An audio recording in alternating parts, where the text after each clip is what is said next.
Isang pirasong papel, 7 taon ang winasak. Hindi ko anak yan, lumayas ka. Sigaw ni Joaquin sa buntis na asawa. Ngunit sa isang kisap mata, ang gulong ng tadhana ay umikot.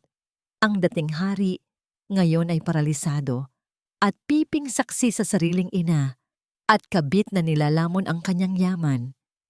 Sino ang tunay na magliligtas sa kanya? Ang pag-ibig ba? O ang puot? Ang mananaig sa huli? Pirirmahan mo ang mga papel na ito o ipakakaladkad kita sa mga bodyguard ko palabas ng pamamahay na ito. Wala akong pakialam kung sa kalsada ka naabutan ng panganganak mo. Ang boses ni Joaquin ay tila isang matalim na balisong na humiwa sa katahimikan ng malawak na sala. Walang bakas ng pag-aalinlangan sa kanyang mga mata. Tanging puot at pandidiri ang nakaukit sa kanyang guwapong mukha. Sa harap niya, nakatayo si Maya. Hawak-hawak ang isang maliit at asul na sapatos ng sanggol na kanina lamang ay masusing tinatahi ng kanyang mga daliri. Ang bawat tahi sa sapatos na yon ay puno ng pangarap, ng pag-asa na sa kabila ng panlalamig ng kanyang asawa, ang pagdating ng kanilang anak ang magsisilbing tulay upang muling mabuo ang kanilang pamilya. Ngunit sa isang iglap, ang telang hawak niya ay tila naging kasing bigat ng tingga. Joaquin, 6 na buwan na ang dinadala ko. Anak mo ito. Paano mo nagagawang itapon kami na parang maruming basahan? Ang tinig ni Maya ay nanginginig, hindi dahil sa takot, kundi dahil sa hapdi ng katotohanang unti-unting lumulunod sa kanyang pagkatao. Isang mapait na tawa ang kumawala sa mga labi ni Joaquin. Anak ko, huwag mo akong gawing tanga, Maya. Alam nating dalawa kung gaano ka kadesperadang kumapit sa yaman ng mga De La Vega. Hindi ako naniniwalang sa akin ang batang yan. Baka kung sinong lalaki lang sa kanto ang kinalantari mo at ngayon ay sa akin mo ipapasa ang responsibilidad. Tama na ang drama, Maya. Singit ni Doña Aurora, ang ina ni Joaquin na nakaupo sa kanyang marangyang silya habang humihigop ng tsa. Ang bawat salita ng matanda ay tila laso na dahan-dahang pumapatay sa natitirang dignidad ni Maya. Huwag mong gamitin ang tiyan mo para gatasan ng anak ko. Binigyan ka na namin ng sapat na panahon.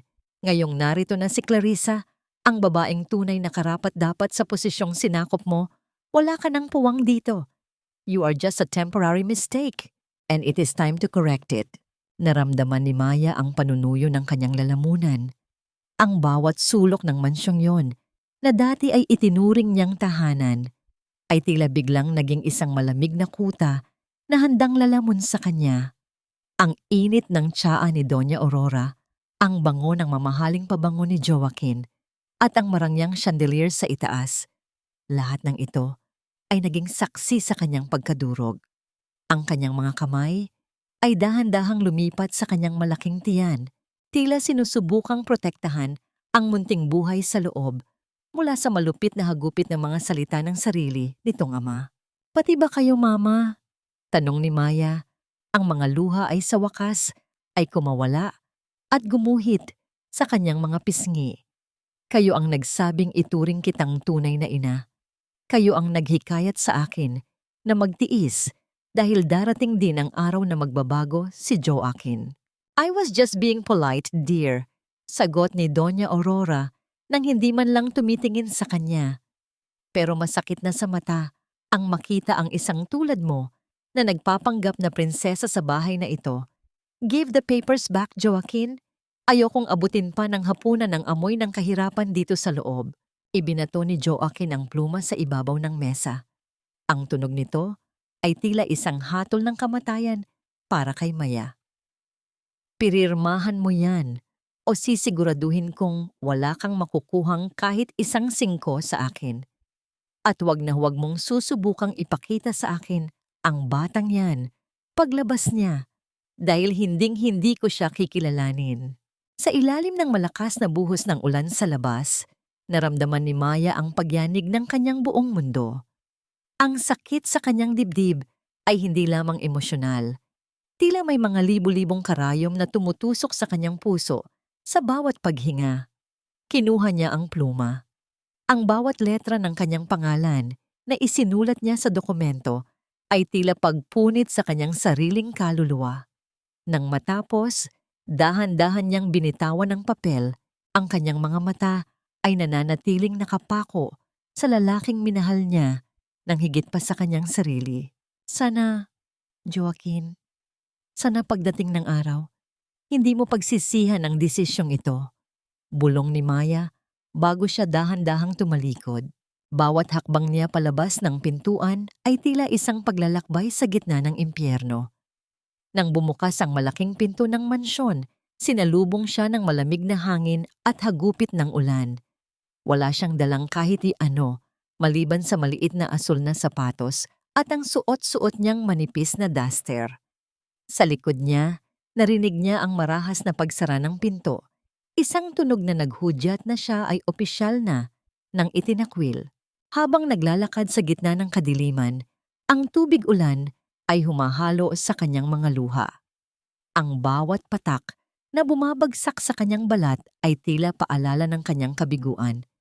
Ngunit sa gitna ng kanyang paghikbi, naramdaman niya ang isang mahinang sipa mula sa loob ng kanyang sinapupunan. Isang munting paalala na hindi siya tunay na nag-iisa.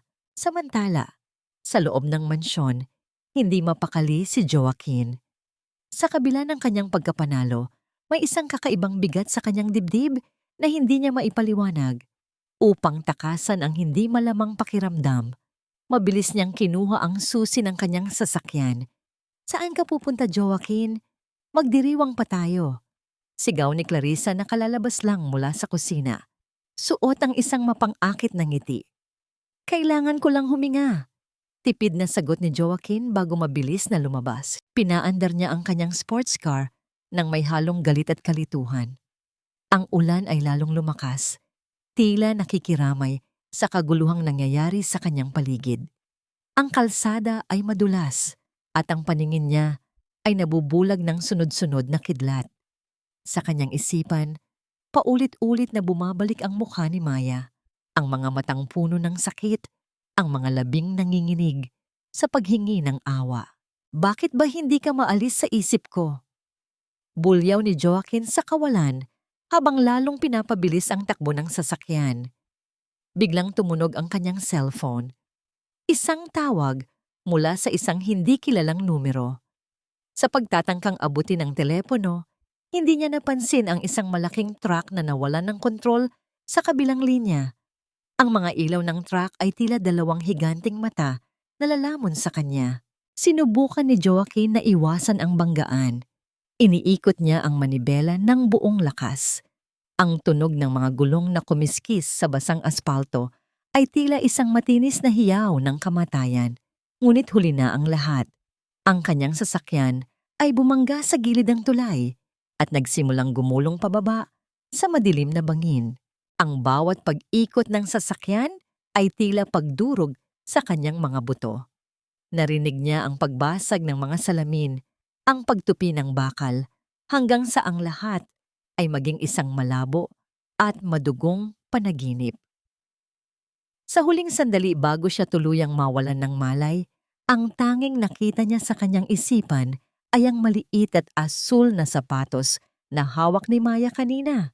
Nang tumigil ang paggulong ng sasakyan, tanging ang tunog ng ulan at ang mahinang pagtulo ng gasolina ang maririnig sa paligid. Si Joaquin ay nakabitay sa kanyang upuan. Ang kanyang katawan ay puno ng sugat at ang kanyang mga mata ay nakatitig sa kawalan. Sinubukan niyang igalaw ang kanyang mga binti, ngunit walang tugon. Sinubukan niyang sumigaw, ngunit tanging isang mahinang hininga ang lumabas sa kanyang mga labi. Sa gitna ng masukal na dampa kung saan nakasilong si Maya, bigla siyang napahawak sa kanyang dibdib.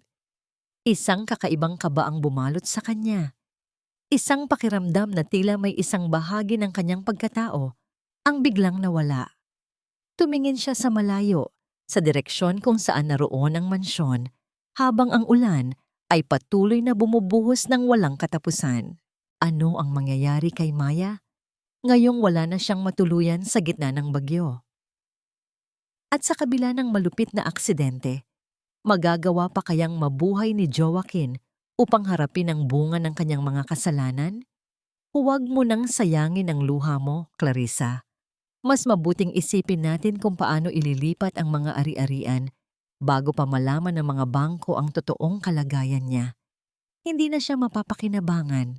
Ang mga salitang iyon mula kay Doña Aurora ay tila mga linta na sumisipsip sa natitirang pag-asa sa loob ng madilim na silid ng intensive care unit.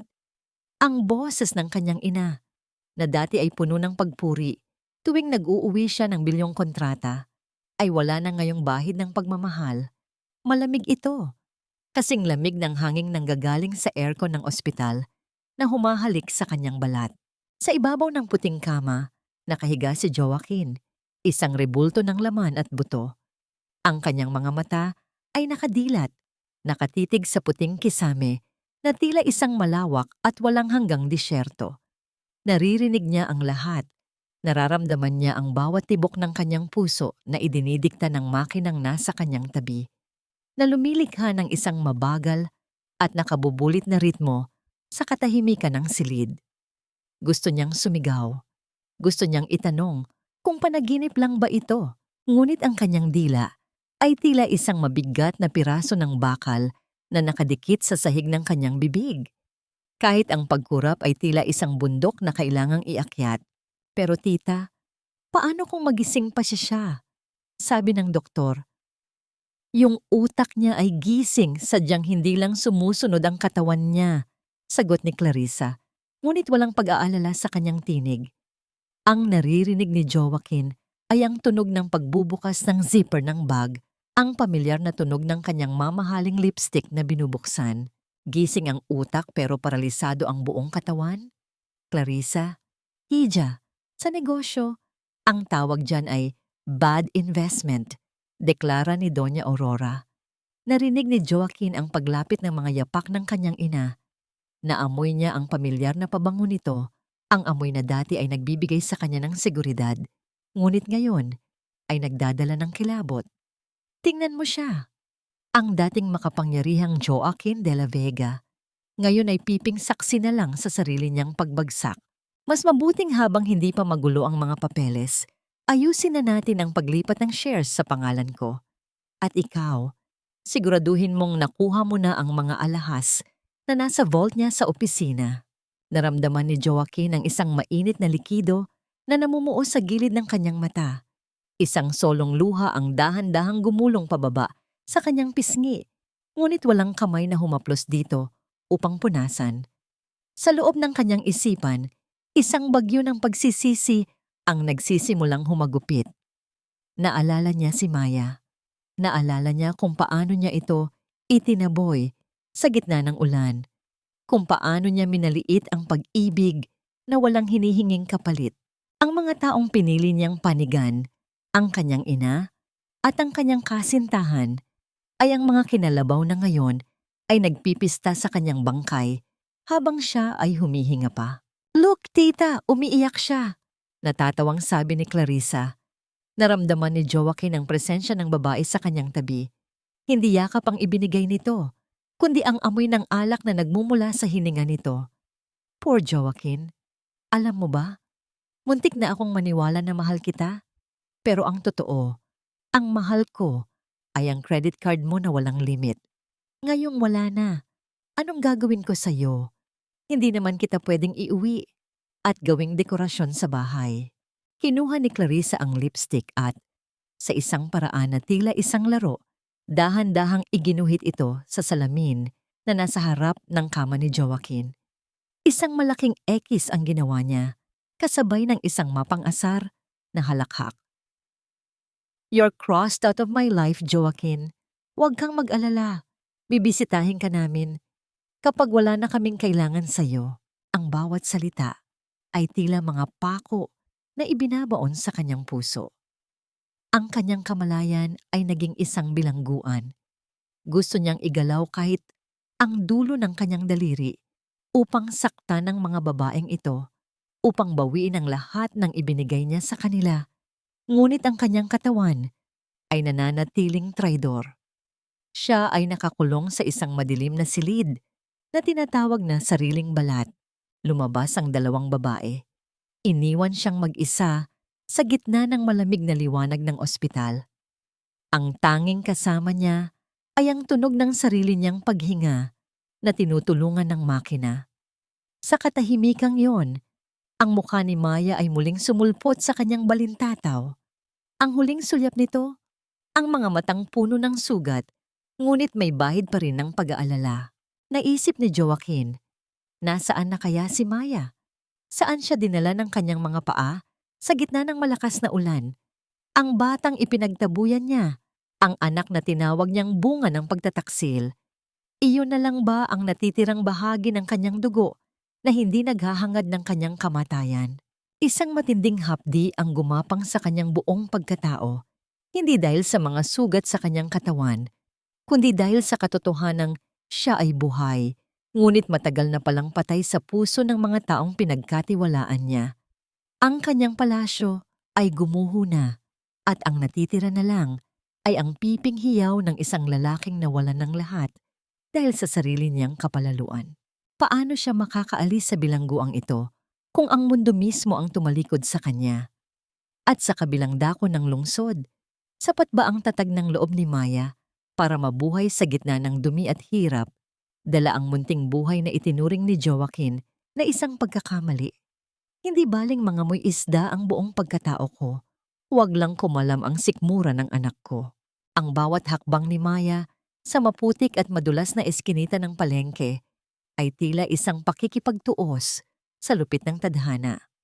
Ang amoy ng lansa, ang singaw ng kanal, at ang ingay ng mga taong nagkakagulo sa madaling araw ay naging bagong musika ng kanyang buhay.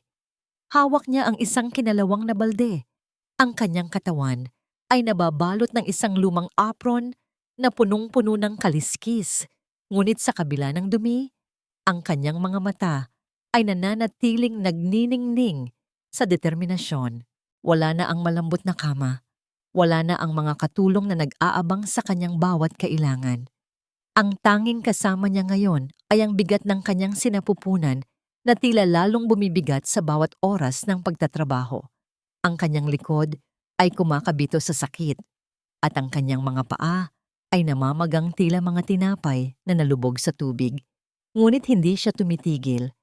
Sa bawat isdang nililinis niya, sa bawat tumpok na inaayos niya para sa mga mamimili, ang tanging iniisip niya ay ang munting buhay na naninipa sa loob niya, ang tanging kayamanan na hindi kailanman makukuha ni Joaquin o ni Doña Aurora sa kanya.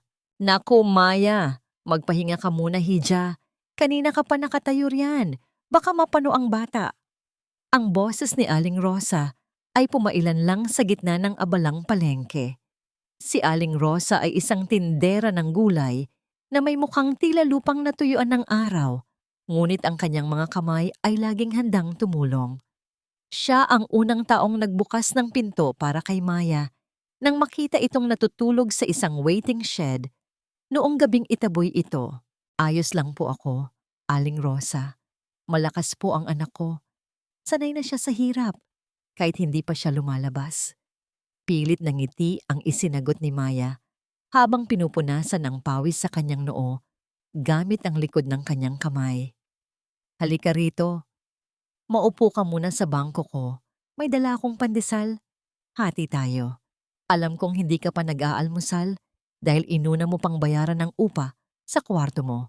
Pagpupumilit ng matanda. Dahan-dahang naupo si Maya.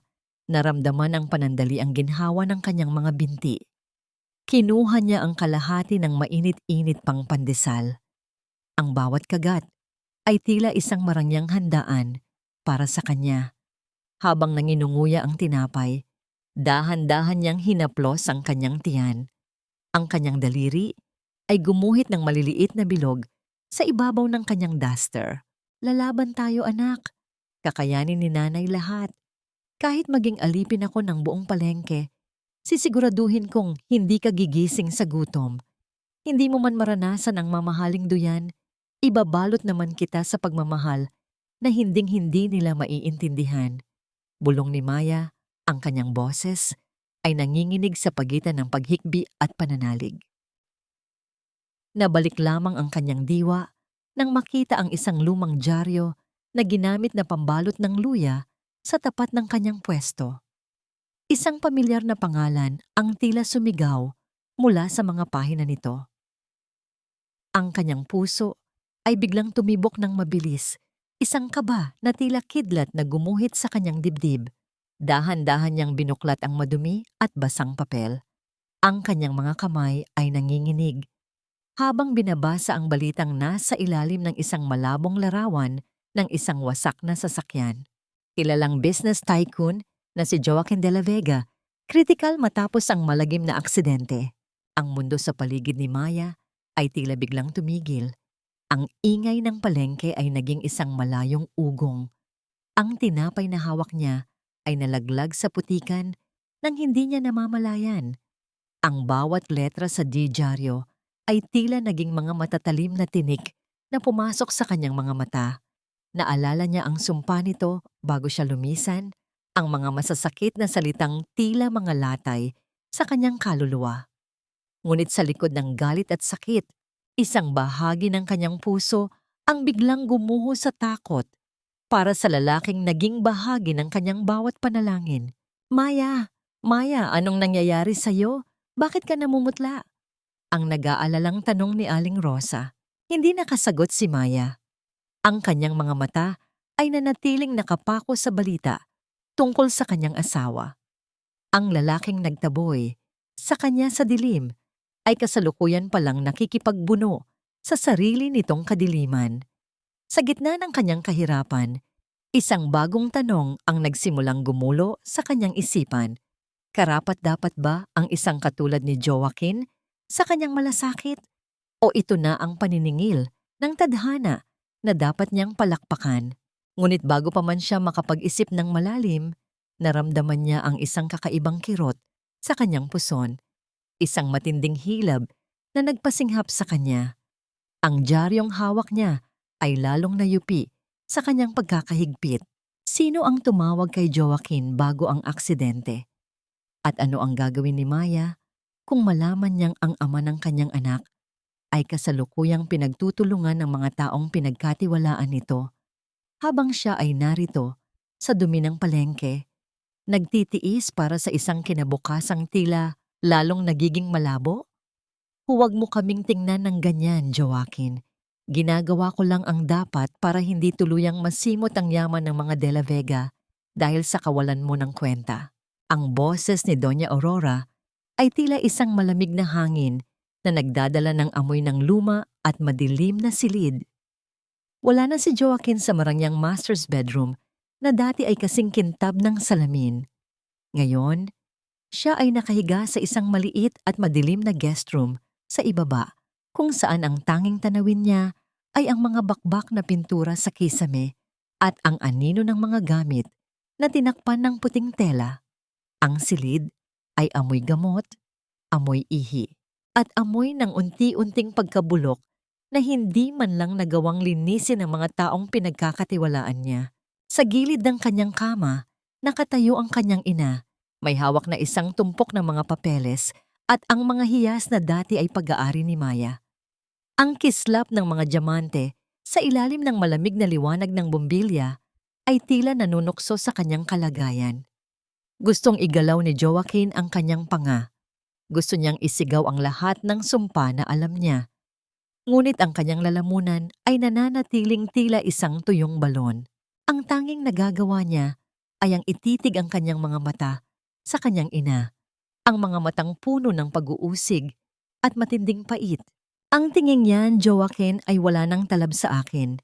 Patuloy ni Doña Aurora habang isinusuksok ang mga alahas sa kanyang bag. Sinasabi mo bang masama akong ina?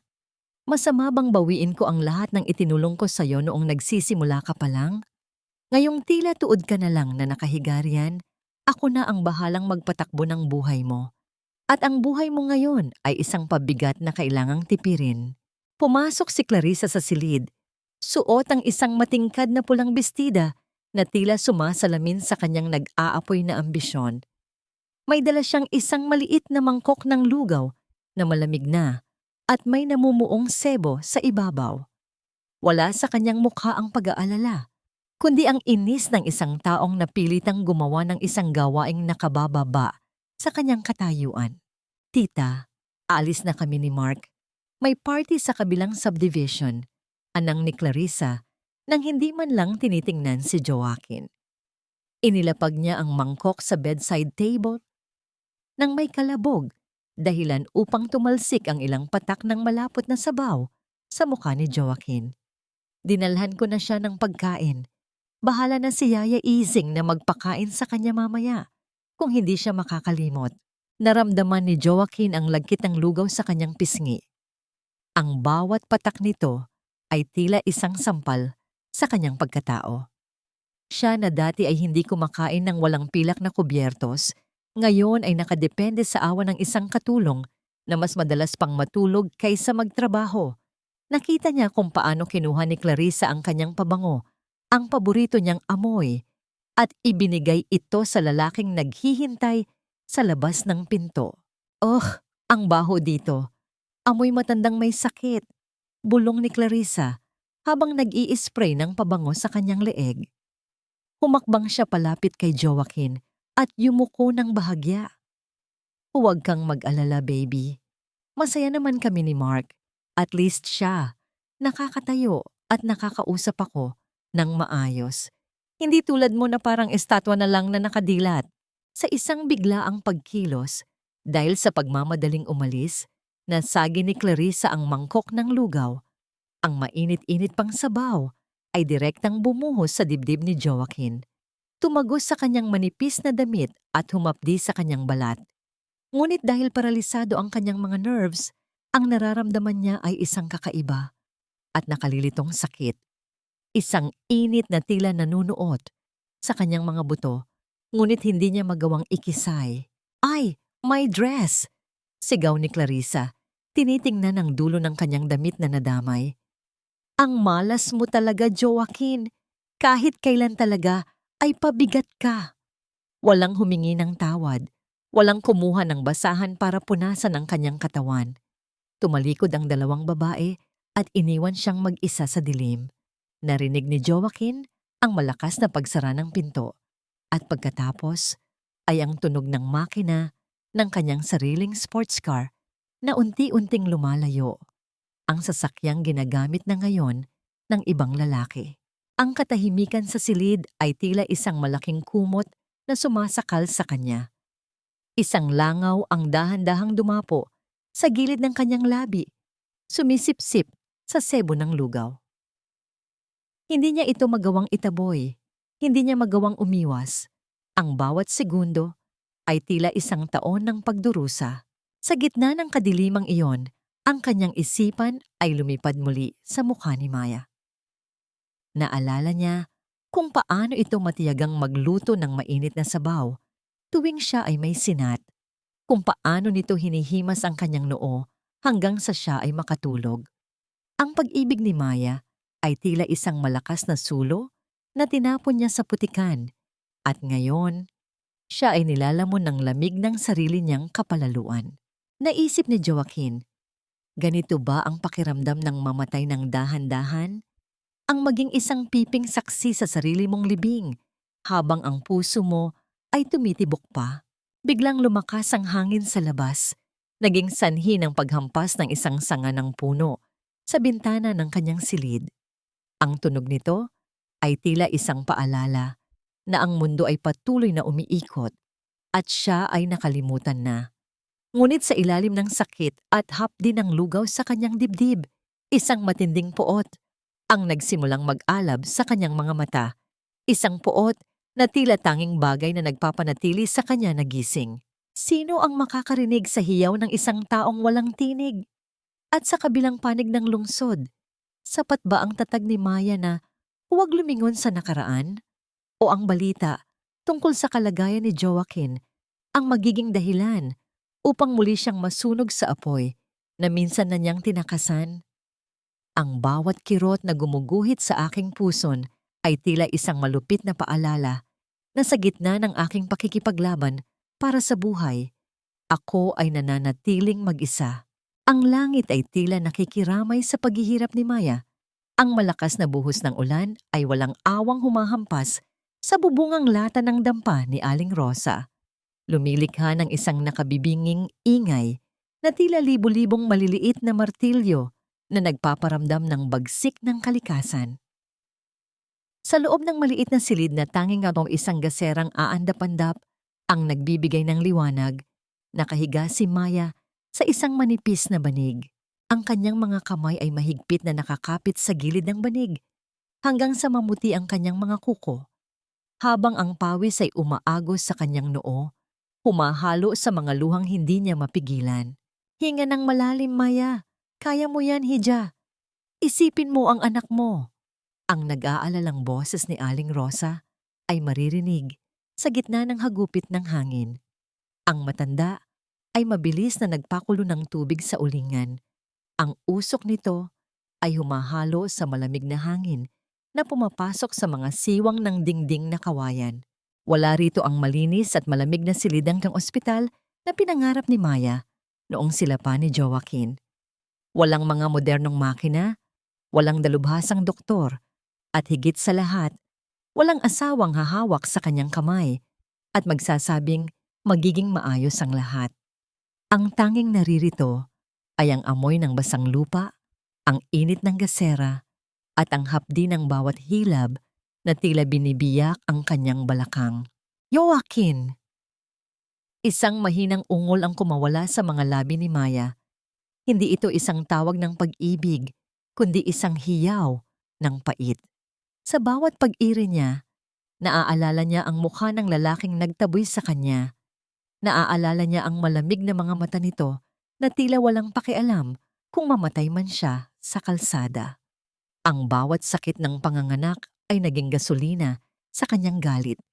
Ngunit kasabay nito ay ang panalangin na sana ay ligtas ang sanggol na walang kinalaman sa kasalanan ng ama nito. Sa huling matinding hilab, tila nawalan ng hangin ang buong mundo ni Maya. Ang bawat himaymay ng kanyang kalamnan ay sumigaw sa pagod. At sa gitna ng galit ng bagyo sa labas, isang bagong tinig ang nanaig. Isang mahina, ngunit matapang na iyak ng isang sanggol ang pumuno sa maliit na dampa. Lalaki, Maya! Isang napakagandang batang lalaki! Bulalas ni Aling Rosa. Ang mga mata nito ay nagniningning sa tuwa habang maingat na binabalot ang sanggol sa isang lumang ngunit malinis na kumot. Nang ilapag ang sanggol sa dibdib ni Maya, tila tumigil ang pag-ikot ng mundo. Ang init ng balat ng kanyang anak ay tila isang himala na nagpawis sa lahat ng lamig at sakit na naramdaman niya nitong mga nakaraang buwan. Dahan-dahang idinilat ng sanggol ang kanyang maliliit na mata. At doon, sa ilalim ng liwanag ng gasera, nakita ni Maya ang isang pamilyar na hugis. Sa kanang balikat ng bata, may isang maliit na pulang marka, isang birthmark na kasing hugis ng nasa balikat ni Joaquin. Lito? Ang pangalan mo ay Lito, bulong ni Maya, habang hinahalikan ang noo ng anak. Ikaw ang aking liwanag sa gitna ng dilim. Hindi kita hahayaang maging katulad ng iyong ama. Lalaki kang may dangal, kahit sa gitna ng kahirapan. Habang mahimbing na nakakatulog ang mag-ina sa pagod, ang bagyo sa labas ay unti-unting humuhupa. Ngunit sa di kalayuan, sa kanto ng madilim na eskinita, patungo sa dampa, isang lalaking nakakapote ang nakatayo. Hawak nito ang isang basang litrato ni Maya at isang makapal na sobre. Ang kanyang mga mata ay nakatitig sa munting liwanag na nagmumula sa dampa ni Aling Rosa. Sino ang lalaking nagmamasid sa kadiliman at ano ang kinalaman niya sa nakaraan ni Maya na akala niya ay tuluyan na niyang tinakasan? At sa kabilang panig ng lungsod, mararamdaman kaya ni Joaquin ang unang yak ng kanyang anak o ang kanyang puso ay tuluyan na ring naging paralisado kasabay ng kanyang katawan. Ayoko nang magtiis sa bahay na ito na amoy punerarya. Ubos na ang pera, Joaquin. Pati ang huling sentimo sa bangko mo na isangla na ni Tita Aurora para sa mga utang niya sa sugal. Wala ka ng silbi, kaya wag mo kaming tingnan na parang kami pa ang may kasalanan. Ang boses ni Clarissa ay tila isang matalim na palakol na tumatama sa natitirang haligi ng pagkatao ni Joaquin. Sa loob ng madilim na silid na dati ay puno ng karangyaan. Ngayon ay tanging alikabok at amoy ng kapabayaan ang nananaig. Ang mga mamahaling kurtina ay wala na. Tinanggal at ibinenta na ni Doña Aurora. Maging ang aircon ay hindi na gumagana dahil naputulan na sila ng kuryente. Ang tanging liwanag ay nagmumula sa sikat ng araw na dumadaan sa bintana na nagpapakita sa kalunos-lunos na kalagayan ng dating hari ng kalsada. Nakahiga si Joaquin sa isang lumang kutsyon sa sahig. Ang kanyang katawan ay payat na payat. Ang mga buto sa kanyang balikat ay tila gustong pumunit sa kanyang balat. Ang kanyang mga mata, na dati ay puno ng apoy at utos, ngayon ay tila dalawang malalim na balon ng pait at pagsisisi. Pinapanood niya si Clarissa habang mabilis nitong isinisiksik ang mga huling designer bags sa isang maleta. "Clarissa, bilisan mo riyan!" Sigaw ni Doña Aurora mula sa labas ng silid. "Nariyan na ang mga tauhan ng bangko. Kukunin na nila ang bahay na ito. Iwan mo na ang lahat ng hindi mahalaga." Sa salitang hindi mahalaga, lumingon si Doña Aurora sa pintuan at tinitigan ang kanyang sariling anak. Walang luha sa kanyang mga mata. Walang bakas ng pagmamahal na nararapat sa isang ina. Ang tanging nakikita ni Joaquin sa kanyang ina ay ang galit ng isang taong nawalan ng laro. "Huwag mo akong sisihin, Joaquin," malamig na sabi ni Doña Aurora habang inaayos ang kanyang perlas na hikaw. "Binigyan kita ng lahat, pero naging mahina ka. Ngayong wala ka nang maibibigay sa akin, hindi ko kayang makita ang sarili kong naghihirap dahil sa pagkakamali mo. May mga ambulansya sa labas mula sa gobyerno. Dadalhin ka nila sa charity ward. Doon, baka may makapansin pa sa'yo." Gusto ni Joaquin na sumigaw, na itanong kung paano nagawang itapon ng isang ina ang kanyang anak, na parang isang basurang nakaharang sa daan. Ngunit ang kanyang tinig ay nakakulong pa rin sa katahimikan.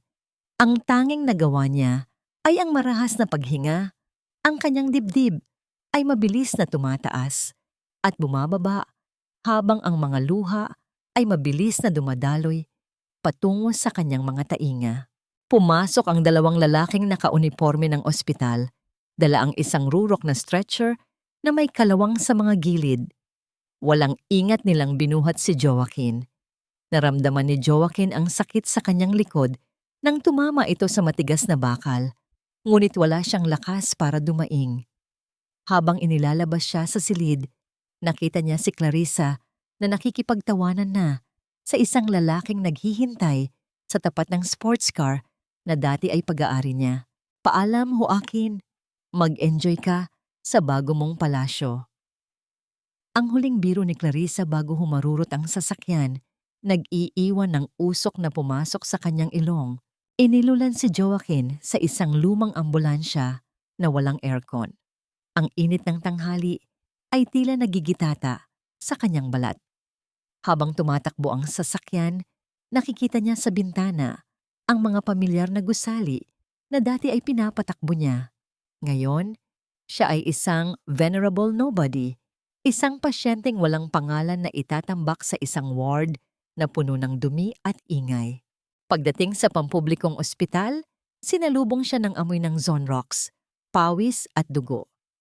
Inilagay siya sa isang sulok ng charity ward kung saan ang mga kama ay dikit-dikit at ang mga pasyente ay naghihiyawan sa sakit.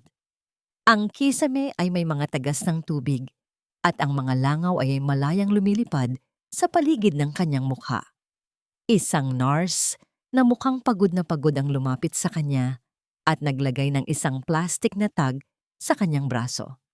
Patient number 402, unknown background, abandoned by relatives. Abandoned, inabandona. Ang salitang yon ay tila isang malaking pako na ibinaon sa kanyang noo. Siya, na dating may libu-libong tauhan, ngayon ay wala man lang isang kamay nahahawak sa kanya sa oras ng kanyang pinakamatinding pagbagsak. Nakatingin siya sa kisameng may amag habang ang bawat patak ng tubig mula sa tagas ay tumatama sa kanyang noo, isang mabagal at tila walang katapusang pagpaparusa. Naisip ni Joaquin, ito na ba ang katapusan ko? Ang mabulok sa isang lugar na hindi man lang alam ang pangalan ko? Ngunit sa kabilang dako, habang ang ulan ay nagsisimulang pumatak sa bubungan ng charity ward, may isang alaala na biglang nagbigay ng init sa kanyang nanlalamig na puso. Ang mukha ni Maya, ang babaeng tanging nagmahal sa kanya ng walang kondisyon, na itinatapon niya sa mas malalapang sitwasyon kaysa rito. Nasaan na kaya si Maya? At ang lalaking nakamasid sa dampa, ano ang tunay niyang pakay sa mag-ina na ngayon ay tanging pag-asa na lang ni Joaquin? Kahit hindi niya ito alam, hindi kita kilala. Ang lalaking pumatay sa aking dangal at nagtaboy sa amin sa kalsada ay wala na sa aking alaala. Ang mga salitang iyon ay tila isang sumpa na paulit-ulit na binubulong ni Maya sa kanyang sarili habang naglalakad siya sa mahabang pasilyo ng pampublikong ospital. Hawak niya si Lito na mahimbing na natutulog sa kanyang bisig habang ang init ng siksikang ospital ay tila sumasakal sa kanyang paghinga. Narito siya para sa libreng bakuna ng kanyang anak, bitbit ang lahat ng pagod mula sa pagtitinda sa palengke. Suot ang kanyang kupas na duster at tsinelas na halos manipis na gaya ng papel. Ngunit ang tadhana ay may kakaibang paraan ng paglalaro. Habang pabalik na siya sa exit, hinarangan ang kanyang daan ng isang mabilis na pagdaan ng mga stretcher. Napilitan siyang tumabi sa gilid ng charity ward, ang bahagi ng ospital kung saan ang hangin ay amoy zone rocks at desperasyon. Ang kanyang paningin ay di sadyang dumapo sa isang kama sa dulo, malapit sa isang bintanang may mga bakbak na rehas. Doon, nakita niya ang isang anino ng tao. Isang lalaking tila kalansay na binalutan ng tuyot na balat. Ang kanyang buhok ay mahaba at magulo. Ang kanyang mga pisngi ay lubog at ang kanyang mga mata ay nakatitig sa kawalan ng walang anumang kislap ng buhay. Naku, kawawa naman niyang patient 402. Narinig ni Maya ang bulungan ng 2 nurse na naglalakad sa kanyang likuran. Iniwan lang dito ng nanay at kabit.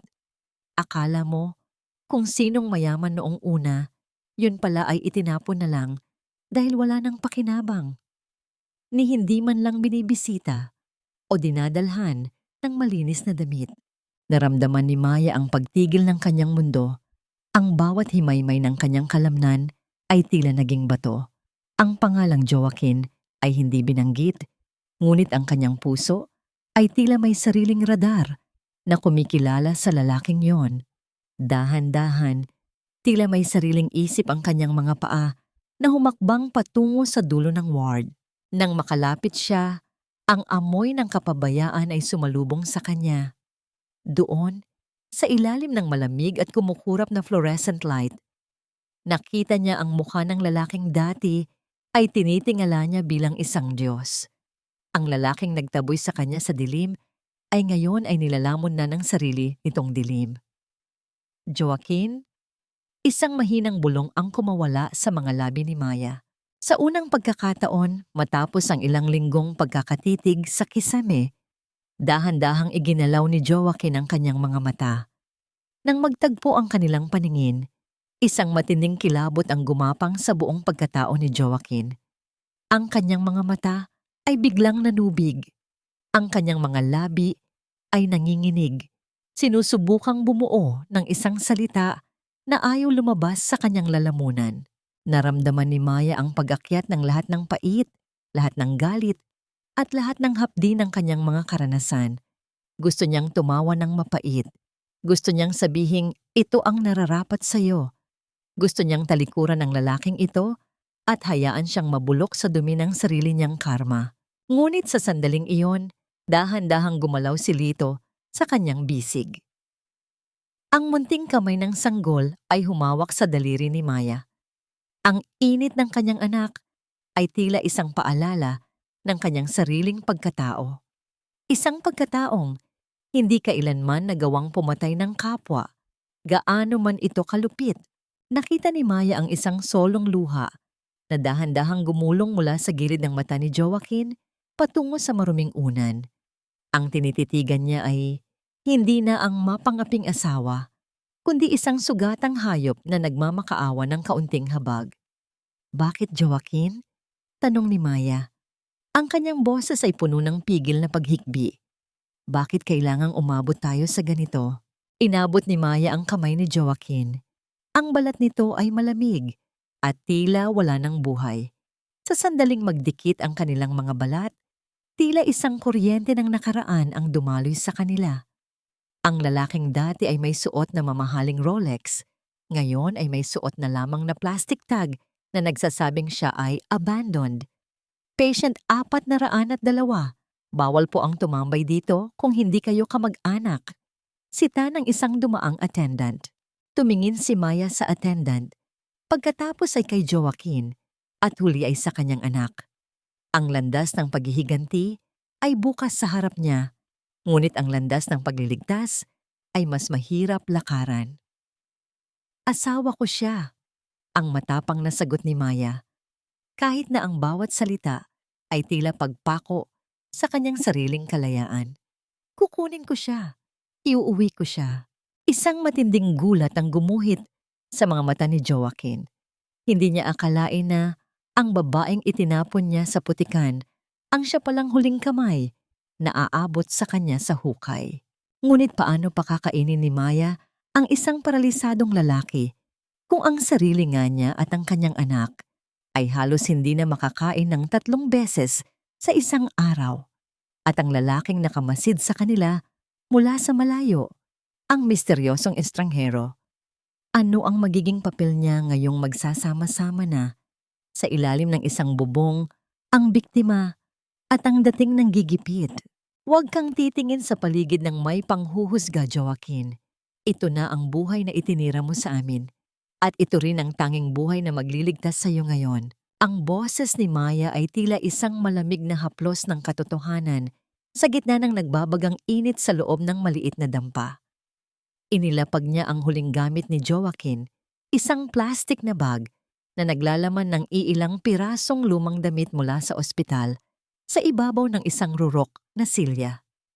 Ang silid ay kasing liit lamang ng banyo ng kanilang dating mansyon. Ang dingding ay yari sa pinagsama-samang tagpi-tagping yero at plywood, at ang bubong ay sadyang mababa, kaya tila gustong lalamunin ng init ng araw ang sino mang nasa loob. Sa ibabaw ng isang manipis na papag, nakahiga si Joaquin. Ang kanyang mga mata ay mabilis na gumagala sa bawat sulok ng silid. Nakita niya ang mga butas sa bubong na tinakpan ng plastik, ang sako ng bigas na halos wala ng laman, at ang isang maliit na gaserang nakapatong sa tabi ng bintana. Ang amoy ng tuyong isda at basang lupa ay nanunuot sa kanyang ilong. Isang mundong dati ay itinuturing niyang basura, ngunit ngayon ay siyang nagsisilbing kuta niya laban sa kamatayan. Naramdaman ni Joaquin ang bawat buto sa kanyang likod na tumatama sa matigas na kawayan ng papag. Walang malambot na kutsyon, walang mamahaling pabango na nag-aalis ng amoy ng pawis. Ang tanging naririnig niya ay ang tunog ng lumang bentilador sa sulok na umiingit sa bawat pag-ikot, tila isang pagod na hininga na nagmamakaawang tumigil na. "Pasensya ka na. Hindi ito ang kinalakihan mong palasyo," sabi ni Maya, habang dahan-dahang hinuhubad ang maduming t-shirt ni Joaquin upang punasan ang katawan nito. "Pero dito, walang kukuha ng kung anong meron ka. Dito, ligtas ka." Kumuha si Maya ng isang palanggana ng maligamgam na tubig at isang lumang bimpo. Sa bawat pagdampi ng basang tela sa kanyang balat, naramdaman ni Joaquin ang isang matinding hiya na tila mas masakit pa kaysa sa kanyang pagkaparalisa. Kaya na ni dating hindi man lang matingnan si Maya dahil sa kanyang kataasan, ngayon ay nakadepende sa bawat galaw ng mga kamay nito. Nakita niya ang mga paltos sa palad ni Maya Ang mga kalyo na bunga ng pagbubuhat ng mabibigat na balde ng isda sa palengke. Isang matinding lumbay ang bumalot kay Joaquin nang makita niyang hirap na hirap si Maya sa pag-angat ng kanyang bigat. Ang bawat paghatak ni Maya sa kanyang katawan ay nagiging sanhi ng pagtagas ng pawis mula sa noo nito na pumapatak sa dibdib ni Joaquin. Gusto niyang sabihing, "Iwan mo na lang ako," o "Huwag mo na akong pagpaguran." Ngunit ang kanyang dila ay nananatiling bilanggo ng katahimikan. "Mabigat ka pa rin pala, kahit tila butot balat ka na." Biro ni Maya, ngunit ang kanyang mga mata ay hindi nakangiti. May mga luha rito na pilit na itinatago sa likod ng pagpupursige. Biglang narinig ang pag-iyak ni Lito mula sa isang duyan na yari sa kumot na nakasabit sa tapat ng kanilang higaan. Mabilis na tumigil si Maya sa paglilinis kay Joaquin at binuhat ang sanggol. Sa sandaling iyon, iniharap ni Maya ang bata kay Joaquin. "Tingnan mo siya, Joaquin." Bulong ni Maya, ang kanyang tinig ay puno ng pait at pag-ibig. "Ito ang batang sinasabi mong hindi sa'yo. Tingnan mo ang kanyang mga mata. Tingnan mo ang marka sa kanyang balikat. Siya ang bunga ng lahat ng sakit na ibinigay mo. Pero siya rin ang dahilan kung bakit hindi kita magawang iwan sa kalsada." Ang paningin ni Joaquin ay lumabo dahil sa nanunuot na luha. Ang bawat pag-iyak ni Lito ay tila isang sumbat na bumubutas sa kanyang puso. Nakita niya ang sarili niyang mukha sa munting sanggol, ang ilong, ang hugis ng labi. Ang katotohanan ay tila isang malaking alon na lumunod sa kanya. Itinaboy niya ang tanging mga taong tunay na nagmamahal sa kanya para sa mga taong nagnakaw ng lahat mula sa kanya. Lumubog ang araw at ang kadiliman ay dahan-dahang bumalot sa dampa. Ang tanging liwanag ay ang maliit na apoy mula sa gasera. Naupo si Maya sa gilid ng papag, pagod na pagod, habang pinagmamasdan ng kanyang asawang paralisado at ang kanyang anak na mahimbing nang natutulog. Kinuha niya ang isang pamaypay na anahaw at dahan-dahang pinaypayan si Joaquin. "Kakayanin natin ito," bulong ni Maya sa hangin. Tila kinakausap ang tadhana. "Kahit gaano kahirap, hindi ko hahayaang mamatay ka nang hindi nararamdaman kung paano mahalin ang taong sinaktan mo." Naramdaman ni Joaquin ang dahan-dahang paggalaw ng hangin mula sa pamaypay ni Maya. Sa kabila ng init, sa kabila ng gutom na nagsisimulang kumalam sa kanyang sikmura, nakaramdam siya ng isang kakaibang kapayapaan. Ngunit sa gitna ng katahimikang iyon, narinig nila ang marahas na pagkatok sa pintuang yari sa manipis na kahoy. Ang tunog ng bawat paghampas sa pinto ay tila isang babala ng panganib. Ang kaba sa dibdib ni Maya ay muling nag-alab. Sino ang kakatok sa ganitong oras sa kanilang liblib na lugar? "Maya, alam kong nariyan kayo. Ilabas mo ang asawa mo." Ang boses ng isang lalaki ay umalingaw-ngaw mula sa labas, puno ng galit at pagbabanta. Napatayo si Maya, ang kanyang mga kamay ay nanginginig habang mahigpit na nakahawak sa gilid ng papag ni Joaquin. Ang misteryosong lalaking nakamasid sa kanila kanina ay tila hindi na nagtatago sa anino. Ano ang pakay ng mga taong humahabol sa kanila sa gitna ng kanilang kahirapan? At may lakas ba si Maya na protektahan ang isang paralisadong lalaki at isang sanggol laban sa mga multo ng nakaraan na ayaw silang tantanan? Ang bawat patak ng luha ni Joaquin ay tila kumukulong asero na nagpapaliyab sa kanyang budhi habang pinagmamasdan ang likod ng babaeng handang mamatay para sa kanya. Ang marahas na yanig sa pintuang yari sa manipis na kahoy ay tila isang hatol ng kamatayan na umalingaw-ngaw sa loob ng maliit na dampa. Ang bawat hampas ay nagpapalagutok sa mga pako at ang mga alikabok mula sa bubungang yero ay dahan-dahang nalalaglag sa mukha ni Joaquin. Gusto niyang bumangon, gusto niyang itayo ang kanyang sarili at itago si Maya sa kanyang likuran. Ngunit ang kanyang katawan ay nananatiling isang mabigat na piraso ng troso na nakabaon sa putikan. "Maya, alam kong itinatago mo ang asawa mo riyan. Ilabas mo siya bago ko pagibain ang barong-barong na ito. Ang boses ng lalaki ay puno ng alak at puot. Siya si Mang Cardo, ang dati ring tauhan sa construction firm ni Joaquin na pinatalsik nito nang walang bayad noong nakaraang taon. Ngayon, ang tadhana ay bumalik upang maningil at si Maya ang sumasalo sa bawat dagok. Dahan-dahang humakbang si Maya patungo sa pinto. Nakita ni Joaquin ang panginginig ng mga balikat ng kanyang asawa, ngunit nang lumingon ito sa kanya, nakita niya ang isang matapang na ningning sa mga mata nito. Isang ningning na hindi niya nakita noong sila ay nasa mansyon pa. "Manatili ka lang dyan, Joaquin. Huwag kang gagawa ng ingay," bulong ni Maya bago dahan-dahang binuksan ang pinto. Sinalubong siya ng amoy ng alak at ang malupit na mukha ni Cardo. Sa likod nito ay dalawa pang lalaki na may hawak na mga kahoy. Nakita ni Joaquin sa siwang ng pinto kung paano dinuro ni Cardo ang noo ni Maya. Ang bawat salita ng lalaki ay tila isang latay sa kaluluwa ni Joaquin. "Nasaan ang asawa mong hayop? Balita namin ay narito, ang tanging natitirang yaman ng mga De La Vega. Ibigay niyo sa amin ang pambayad sa utang niya o susunugin namin ang kuta ninyong ito." Sigaw ni Cardo. "Wala kaming pera. Nakita mo naman ang kalagayan namin, Cardo." Ang sigaw ni Maya. Ang kanyang boses ay nanginginig sa pagitan ng takot at paninindigan. Paralisado na si Joaquin. Wala na siyang kahit anong maibibigay sa inyo. Kung gusto niyo ng dugo, sa akin niyo kunin. Huwag lang sa asawa at anak ko. Naramdaman ni Joaquin ang isang matinding hapdi sa kanyang lalamunan. Gusto niyang sumigaw, "Ako ang saktan niyo. Ako ang may kasalanan." Ngunit tanging isang mahinang ungol o isang tunog na tila isang sugatang hayop ang lumabas sa kanyang mga labi. Ang kanyang mga mata ay nanunuyo sa tindi ng hapis habang nakikita niyang itinulak ni Cardo si Maya, dahilan upang mapaupo ito sa matigas at maduming sahig. "Walang pera? Imposible!" Sabi ni Doña Aurora, may itinatagong deposito ang anak niya na tanging si Joaquin lang ang nakakaalam. Tawa ni Cardo, isang tawang tila kiskis ng kalawang sa bakal. Doon nalaman ni Joaquin ang mas masakit na katotohanan. Ang sarili niyang ina ang nagturo sa mga taong ito kung nasaan sila.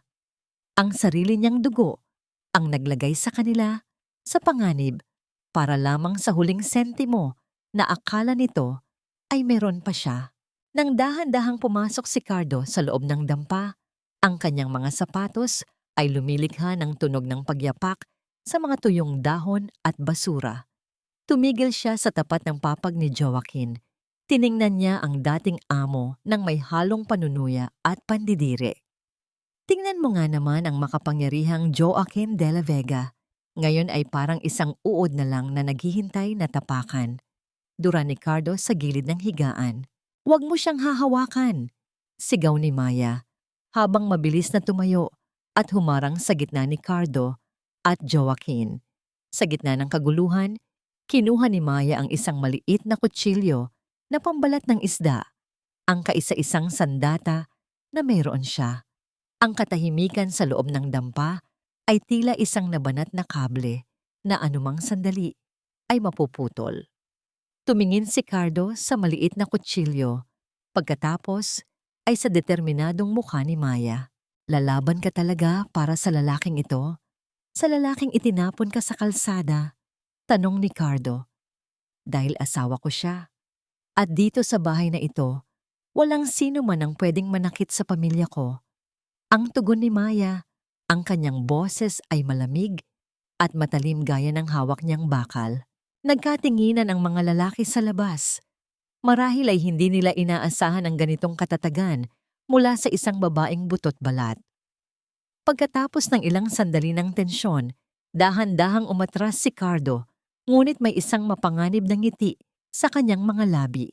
"Sige, Maya, hahayaan muna namin kayo ngayon, pero tandaan mo ito, hindi kami titigil hanggat hindi namin nakukuha ang sa amin. At balita ko, may isang Clarissa na naghahanap din sa inyo. Mas matindi ang galit niyon kaysa sa amin. Banta ni Cardo bago sila dahan-dahang lumisan sa kadiliman. Nang tuluyang mawala ang tunog ng kanilang mga yapak, binitawan ni Maya ang kutsilyo. Ang tunog ng bakal na tumama sa sahig ay tila hudyat ng kanyang pagbagsak. Napaupo siya sa gilid ng papag ni Joaquin. Ang kanyang buong katawan ay nanginginig sa matinding takot na kanina pa niya kinikimkim. Dahan-dahan niyang kinuha ang kamay ni Joaquin at idiniin ito sa kanyang pisngi. Ang mga luha ni Maya ay mainit na dumaloy. Basang-basa ang palad ng kanyang asawa. Patawad, Joaquin. Patawad kung hindi kita mabigyan ng mas ligtas na buhay. Hikbi ni Maya. Sa sandaling iyon, isang himala ang nangyari sa loob ng katawan ni Joaquin. Dahil sa tindi ng kanyang pagnanais na patahanin ang asawa, naramdaman niya ang isang bahagyang kislot sa kanyang hinlalaki. Isang maliit, halos hindi mapapansing paggalaw, ngunit sapat na upang maramdaman ni Maya. Napatigil si Maya sa pag-iyak. Tiningnan niya ang kamay ni Joaquin. Joaquin, gumalaw ka ba? Sa gitna ng kanilang pag-asa, isang bagong panganib ang nagsimulang mabuo. Ang pangalang Clarissa na binanggit ni Cardo ay tila isang lason na muling kumalat sa hangin. Ano ang binabalak ng dating kasintahan ni Joaquin? At ano ang kinalaman ng lihim na deposito na hinahanap ng lahat? Gayong alam ni Joaquin na wala na siyang natitirang kahit ano. Hindi mo ba naiisip, Maya? You are rotting in this dump for a man who didn't even want your child. Look at you. Mukha ka ng katulong na pinabayaan sa kalsada. Ang boses ni Doña Aurora ay tila isang matalim na aspile na itinutusok sa mga sugat ni Maya na hindi pa naghihilom.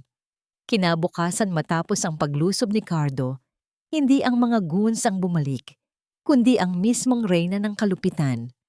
Nakatayo ang matanda sa labas ng dampa. May dalang payong upang hindi madampyan ng sikat ng araw, habang ang kanyang mga mata ay puno ng pandidiri sa paligid. Ang amoy ng mamahaling pabango nito ay tila isang insulto sa amoy ng tuyong isda at uling na nananahan sa tahanan ni Maya. Sa loob, naririnig ni Joaquin ang bawat salita.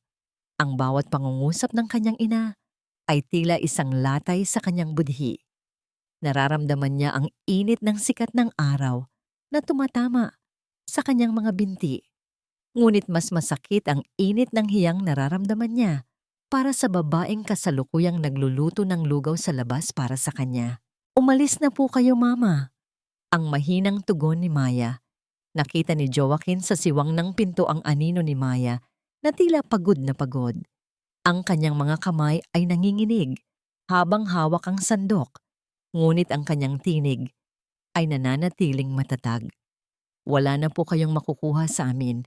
Kung gusto niyo ng pera, wala rito. Kung gusto niyo ng gulo, marami na kami niyan. I am not here for trouble, you pathetic girl. I am here to give you a choice. Patuloy ni Aurora habang dahan-dahang pumasok sa loob ng hindi nagpapaalam. Ang kanyang sapatos na may mataas na takong ay lumilikha ng tunog ng pag-ipit sa mga kawayan ng sahig. Ibigay mo sa akin si Joaquin. I will put him in a proper facility. At ikaw, bibigyan kita ng sapat na pera para makaalis sa butas na ito at itapon ang batang iyan sa ampunan. You can start a new life, Maya. Huwag kang magpakamartir sa lalaking itinuring kang basura. Naramdaman ni Joaquin ang isang matinding panginginig sa kanyang dibdib. Gusto niyang sumigaw. Gusto niyang itulak ang kanyang ina palabas. Nakita niya ang paghigpit ng hawak ni Maya sa gilid ng mesa. Ang katahimikan ay tila isang nabanat na goma na anumang sandali ay mapuputol. Ampunan. Ang ulit ni Maya, ang kanyang boses ay tila isang bulong mula sa ilalim ng lupa. Dahan-dahan siyang lumingon kay Aurora. Ang anak ko, ang batang itinaboy ninyo, gusto ninyong itapon ko. It's for your own good, Hija. Tumingin ka sa salamin. You are losing your youth. Para kanino? Para sa isang paralisadong lalaki na hindi ka man lang kayang pasalamatan? Ang pang-uyam ni Aurora habang tinitingnan si Joaquin ng may halong pandidiri. Joaquin is dead weight. Bakit mo pinapahirapan ang sarili mo? Sa sandaling iyon, ang pasensya ni Maya ay tuluyan ng naglaho. Binitiwan niya ang sandok at humarap ng buong tapang sa kanyang biyanan. Walang bakas ng takot. Tanging isang nag-aapoy na paninindigan ang nakaukit sa kanyang muka. Wait, ang asawa ko ay hindi kailanman magiging pabigat sa akin. Ang mariing deklara ni Maya. Lumapit siya kay Aurora hanggang sa magtagpo ang kanilang mga mata. Maaaring paralisado ang kanyang katawan, ngunit ang pag-ibig ko sa kanya ay hindi. At ang anak ko, si Lito ang tanging kayamanan na hinding-hindi niyo mabibili ng perlas o diamante niyo. Umalis na kayo bago ko pa makalimutan kayo ang ina ng lalaking mahal ko. You will regret this, Maya. Kapag dumating ang mga tao mula sa social services at nakitang hindi mo kayang pakainin ang batang yan, huwag kang iiyak sa akin. Sigaw ni Aurora. Bago marahas na lumabas, ang tunog ng kanyang mga yapak ay unti-unting nawala sa kalsada. Nang muling bumalik ang katahimikan, tanging ang tunog ng kumukulong lugaw ang maririnig. Dahan-dahang lumapit si Maya sa higaan ni Joaquin. Ang kanyang mukha ay basang-basa ng luha, ngunit ang kanyang mga kamay ay dahan-dahang humaplos sa noo ng asawa. Huwag kang makikinig sa kanya, Joaquin. Bulong ni Maya habang isinasandal ang kanyang ulo sa balikat ng asawa. Hindi kita bibitawan. Hinding-hindi. Isang matinding emosyon ang bumalot kay Joaquin. Ang paggalaw ng kanyang hinlalaki kagabi ay hindi lamang isang kislot. Ito ay simula ng isang himala. Sa tindi ng kanyang galit sa kanyang ina at pagmamahal kay Maya, naramdaman niya ang isang kuryente na dumadaloy mula sa kanyang utak patungo sa kanyang lalamunan. Isang mahina, paos, at tila nanggagaling sa kailaliman ng lupa na tunog ang kumawala sa mga labi ni Joaquin. Napatitig si Maya sa kanya. Ang kanyang mga mata ay nanlaki sa gulat. Joaquin, nagsalita ka ba? Ang tanong ni Maya. Ang kanyang hininga ay tila tumigil. Yeah. Ang pilit na dugtong ni Joaquin. Ang bawat pantig ay tila pagpunit sa kanyang lalamunan. Ngunit ang tagumpay sa kanyang mga mata ay hindi mapapantayan.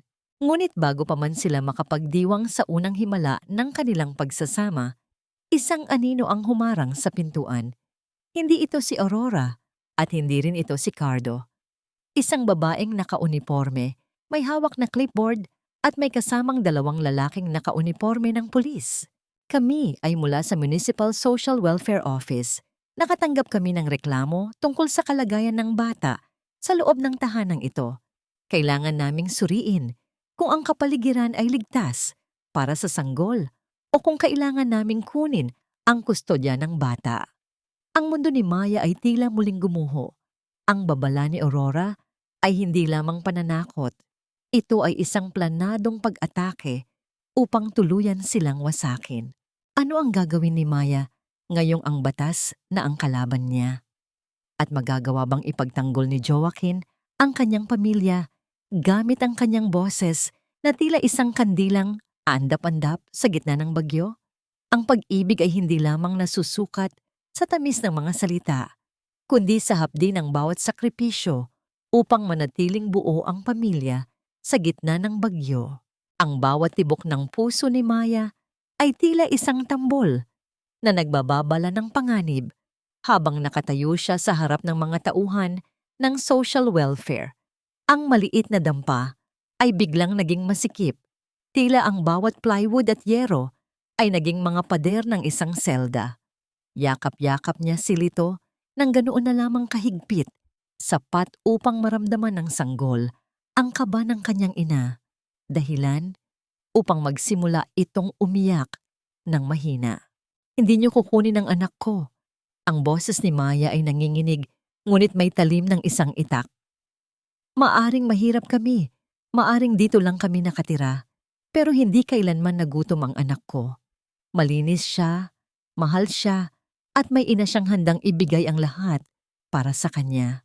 Mrs., kailangan naming tingnan ang kapakanan ng bata. Ang reklamong natanggap namin ay nagsasabing ang ama ay paralisado at walang kapasidad Natustusan ng bata at kayo ay wala ring permanenteng trabaho. Paliwanag ng social worker habang isinusulat ang bawat obserbasyon sa kanyang clipboard. Ang tunog ng paggasgas ng pluma sa papel ay tila isang mabilis na pagpako sa kanilang kinabukasan. Mula sa kanyang higaan, ang bawat himaymay ng kalamnan ni Joaquin ay sumisigaw. Ang kanyang mga mata ay naniningkit sa tindi ng pagnanais na bumangon. Nakikita niya ang takot sa mukha ni Maya, ang babaeng nagligtas sa kanya mula sa dumi ng charity ward. Ngayon ay nasa bingit ng pagkawala ng tanging bagay na nagpapanatili rito na matatag. Naramdaman ni Joaquin ang isang kakaibang init na dumadaloy mula sa kanyang dibdib patungo sa kanyang kanang kamay. Ang kanyang mga ugat ay tila nagigising mula sa isang mahabang pagkakaidlip. Sa gitna ng tensyon, ang munting silito ay gumapang patungo sa papag ng kanyang ama. Ang maliit na kamay ng bata na may hawak na isang kupas at lumang bolang plastik ay dahan-dahang inilagay ang laruan sa palad ni Joaquin. Isang matinding kuryente ang dumaan sa buong pagkatao ni Joaquin. Sa harap ng mga pulis at social worker, ang mga daliri ni Joaquin na dati ay tila mga patay na sanga ay dahan-dahang tumiklop. Hinawakan niya ang bola. Hindi ito isang malakas na hawak, ngunit sapat na upang makita ng lahat na may buhay na muling bumabalik sa kanyang katawan. Anak! Ang paos na tinig ni Joaquin ay muling umalingaw-ngaw. Mas malinaw ito ngayon. Tila isang hiyaw ng isang mandirigmang nagbabalik mula sa hukay. Anak ko! Napatigil ang lahat. Ang social worker ay napatingin kay Joaquin. Pagkatapos ay sa pagkakaisa ng pamilyang nasa harap niya, nakita niya ang bawat butil ng pawis ni Maya, ang malasakit sa kanyang mga mata, at ang himalang unti-unting nagaganap sa ama ng bata. Bigyan niyo kami ng pagkakataon. Pagsusuma mo ni Maya, ang kanyang mga luha ay malayang dumadaloy. Nagpapagaling siya. Hindi kami susuko. Huwag niyo lang kaming paghiwalayin. Pagkatapos ng ilang sandali ng nakabibinging katahimikan, ang social worker ay dahan-dahang ibinaba ang kanyang clipboard. Babalik kami sa susunod na buwan. Siguraduhin niyo lang na magpapatuloy ang pag-unlad ng kalusugan ng mister niyo at may sapat kayong tustos para sa bata. Sa ngayon, mananatili ang bata sa inyo. Nang lumisan ng mga ito, napaluhod si Maya sa tabi ni Joaquin. Ang kanyang mga hikbi ay puno ng pasasalamat at labis na pagod. Dahan-dahang kinuha ni Maya ang bote ng langis ng niyog na palaging ginagamit ni Aling Rosa sa paghihilot. Sa bawat haplos ni Maya sa mga binti ni Joaquin, ang amoy ng langis ay humahalo sa amoy ng ulan sa labas. Ito ang kanilang ritual ng pag-asa. Ang bawat masahe ay tila isang panalangin na muling makatayo ang haligi ng kanilang tahanan. Salamat, Joaquin. Salamat dahil hindi ka sumuko. Bulong ni Maya habang pinupunasan ng pawis sa noo ng asawa.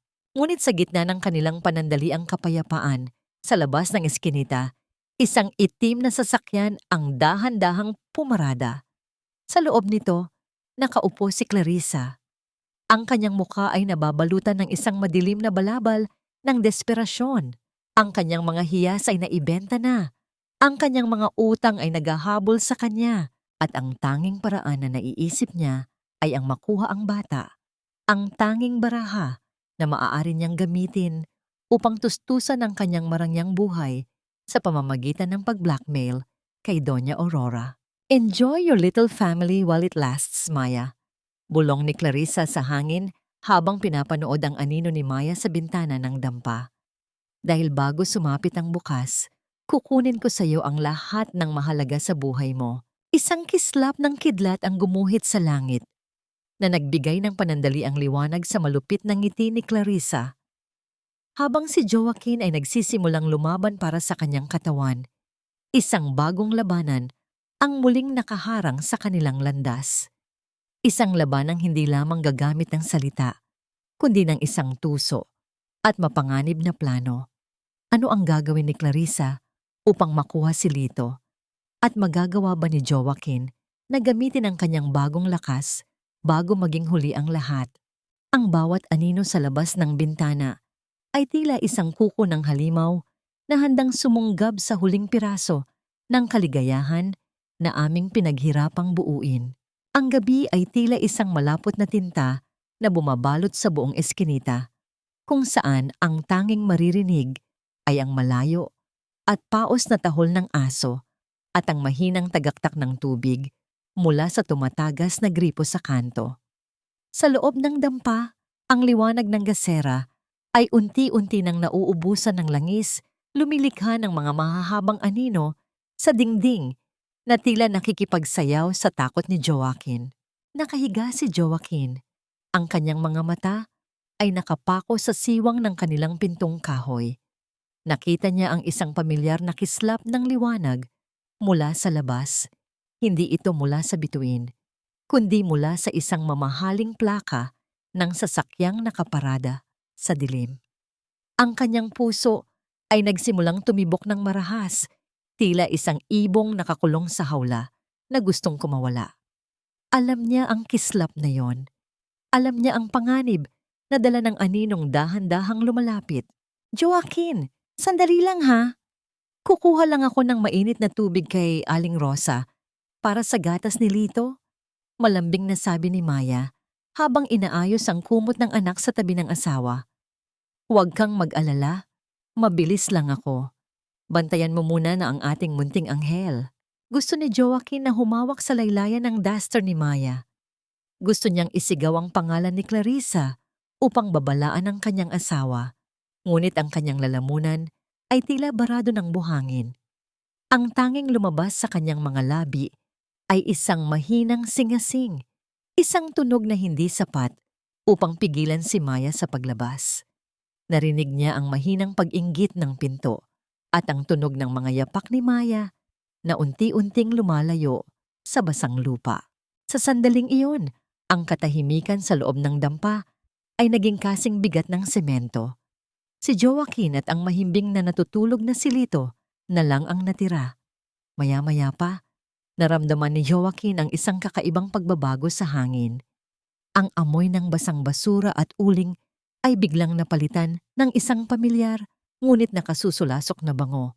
Ang pabangong dati ay binibili niya para kay Clarissa sa bawat anibersaryo nila. Narinig niya ang dahan-dahang pagtulak sa pinto. Ang tunog ng mga daliri na kumakalabit sa kahoy ay tila kiskis ng mga kuko ng daga sa ilalim ng sahig. Isang anino ang humarang sa liwanag ng buwan. Doon, nakatayo si Clarissa. Suot ang isang itim na jacket na tila nagkukubli sa kanyang masamang balak. Ang kanyang mga mata ay hindi na ang mga matang puno ng paimbabaw na lambing. Ngayon, ang mga ito ay puno ng desperasyon at tila nagniningas na uling. Tingnan mo nga naman ang mag-ama. Bulong ni Clarissa. Ang kanyang boses ay tila isang lason na dahan-dahang kumakalat sa silid. Lumapit siya sa papag. Ang bawat hakbang niya ay nagpapalagutok sa marupok na kawayan. Masyado yatang naging komportable ang buhay niyo rito, Joaquin. Habang ako, kinakaladkad ng mga pinagkakautangan mo. Habang ako, pinagtataguan ang mga taong gustong pumatay sa akin dahil sa mga kasalanan mo. Itinapat ni Clarissa ang kanyang mukha kay Joaquin. Nakita ni Joaquin ang mga bitak sa makeup nito, ang hitsura ng isang babaeng nawalan na ng lahat at wala ng takot na gumawa ng krimen. Dahan-dahan niyang inabot ang pisngi ni Joaquin, ngunit ang kanyang hawak ay hindi haplos, kundi isang mahigpit na pagkurot na nagpangiwi sa lalaki. Alam mo ba kung gaano kalaki ang halagang ibabayad ni Doña Aurora kapag nawala ang kaisa-isang apo niya? Tawa ni Clarissa, isang mahinang tawa na tila huni ng isang masamang espiritu. Ang kanyang paningin ay lumipat sa natutulog na si Lito. Ang batang ito ang magiging Pasko pabalik sa marangyang buhay. Ito ang kabayaran sa lahat ng panahong inaksaya ko sa isang paralisadong tulad mo. Nanlamig ang buong katawan ni Joaquin. Sa gitna ng kanyang takot, naramdaman niya ang isang matinding puwersa na nagmumula sa kanyang kanang braso. Ang galit ay tila naging kuryente na nagpapakislot sa bawat hibla ng kanyang kalamnan. Sa isang hindi inaasahang pagkakataon, ang kanyang kamay ay dahan-dahang umangat mula sa papag. Ang kanyang mga kuko ay nabaon sa manipis na banig sa tindi ng pagpupumilit. "Wag!" Ang paos at gumaralgal na boses ni Joaquin ay muling lumabas. Mas malakas ito ngayon, puno ng utos na dati ay kinatatakutan ng lahat. "Wag, ang anak ko." Napatigil si Clarissa, ang kanyang mukha ay namutla sa gulat. Ngunit sa halip na matakot, lalo lamang itong naging agresibo. "Nagsasalita ka na? Akala mo ba matatakot mo ako sa ganyang boses?" Huli na, Joaquin. Huli na para maging bayani. Mabilis na binuhat ni Clarissa si Lito mula sa duyan. Ang bata ay nagising at nagsimulang umiyak ng malakas, isang tunog na tila pumupunit sa gabi. Sa labas, narinig ni Joaquin ang tunog ng pagbagsak ng isang plastik na timba. Ang hudyat, napabalik na si Maya at narinig nito ang yak ng anak. "Lito! Joaquin!" Ang sigaw ni Maya mula sa labas. Ang kanyang mga yapak ay mabilis na tumatakbo patungo sa dampa. Ngunit bago pa man makarating si Maya, isang lalaki mula sa labas ang mabilis na pumasok at hinablot ang bata mula kay Clarissa upang mabilis itong itakbo patungo sa itim na sasakyan. Isang malakas na tulak ang ginawa ng lalaki kay Maya nang subukan nitong humarang, dahilan upang tumalsik ang babae sa tumpok ng mga panggatong sa labas. Naiwang nakatayo si Clarissa sa tapat ni Joaquin. May hawak na isang maliit na bote ng kung anong likido. Isang malupit na ngiti ang huling nakita ni Joaquin bago mabilis na tumakas ang babae sa kadiliman. "Maya!" Ang hiyaw ni Joaquin. Ang kanyang buong katawan ay nagpupumiglas na bumangon sa gitna ng matinding sakit. Ang tunog ng humaharurot na makina ng sasakyan ay unti-unting lumayo kasabay ng boses ng umiiyak na si Lito na tila isang tinig na nilalamon ng gabi. Naiwan si Maya na nakadapa sa putikan. Ang kanyang mga kamay ay pilit na inaabot ang direksyong pinuntahan ng sasakyan habang ang ulan ay muling nagsimulang pumatak. Malamig, malupit at walang awa. Nakuha na nila ang bata. Ang tanging liwanag sa buhay ni Maya at ang tanging dahilan ng paglaban ni Joaquin ay wala na sa kanilang piling. Saan dinala ni Clarissa ang bata? At sapat ba ang natitirang lakas ni Joaquin upang tumayo sa sarili niyang mga paa at bawiin ang kanyang anak bago maging huli ang lahat? Ang katahimikan ay tila isang malupit na magnanakaw na tumangay sa huling himaymay ng pag-asa. Iniwan ng isang ina na ang tanging baon ay ang lansa ng putik at ang hiyaw ng sariling kaluluwa. Ang bawat patak ng ulan sa labas ay tila mga karayom na tumutusok sa balat ni Maya habang dahan-dahan siyang bumabangon mula sa pagkakasubsob sa tumpok ng mga panggatong. Ang kanyang mga kamay ay sugatan. May mga tusok ng baging at dumi ng lupa. Ngunit ang hapdi sa kanyang mga palad ay wala pa sa kalingkingan ng hapdi sa kanyang dibdib. Tumingin siya sa malayo, sa kalsadang nilamon na ng dilim, kung saan humarurot ang itim na sasakyan. Ang tunog ng makina ay naglaho na, pinalitan ng nakabibinging dagundong ng kulog na tila nanunuya sa kanyang kawalan ng lakas. "Lito, ang anak ko." Ang bulong ni Maya ay tila isang panalangin na uuwi sa pagtangis. Ngunit sa halip na mapako sa pag-iyak, may isang kakaibang init na nagmula sa kailaliman ng kanyang tiyan. Isang bagsik na tanging isang ina lamang ang nakakaalam. Pinunit niya ang laylayan ng kanyang duster upang itali sa kanyang sugatang binti. At sa bawat paghigpit ng tela, ang kanyang mga mata ay nagiging kasing talim ng kidlat.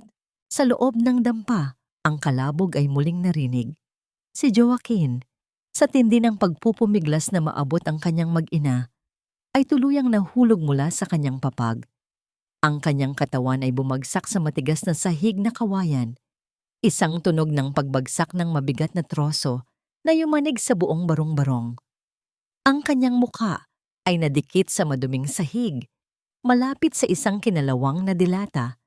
Ngunit hindi siya tumigil. Ang kanyang mga kuko ay nabaon sa mga siwang ng kawayan habang pilit niyang hinihila ang kanyang paralisadong katawan patungo sa pintuan. Ya, Ma'am, ya. Ang bawat bigkas niya ay tila pagluwa ng dugo. Ang bawat pulgada ng pag-usad ay katumbas ng libu-libong saksak sa kanyang mga kalamnan.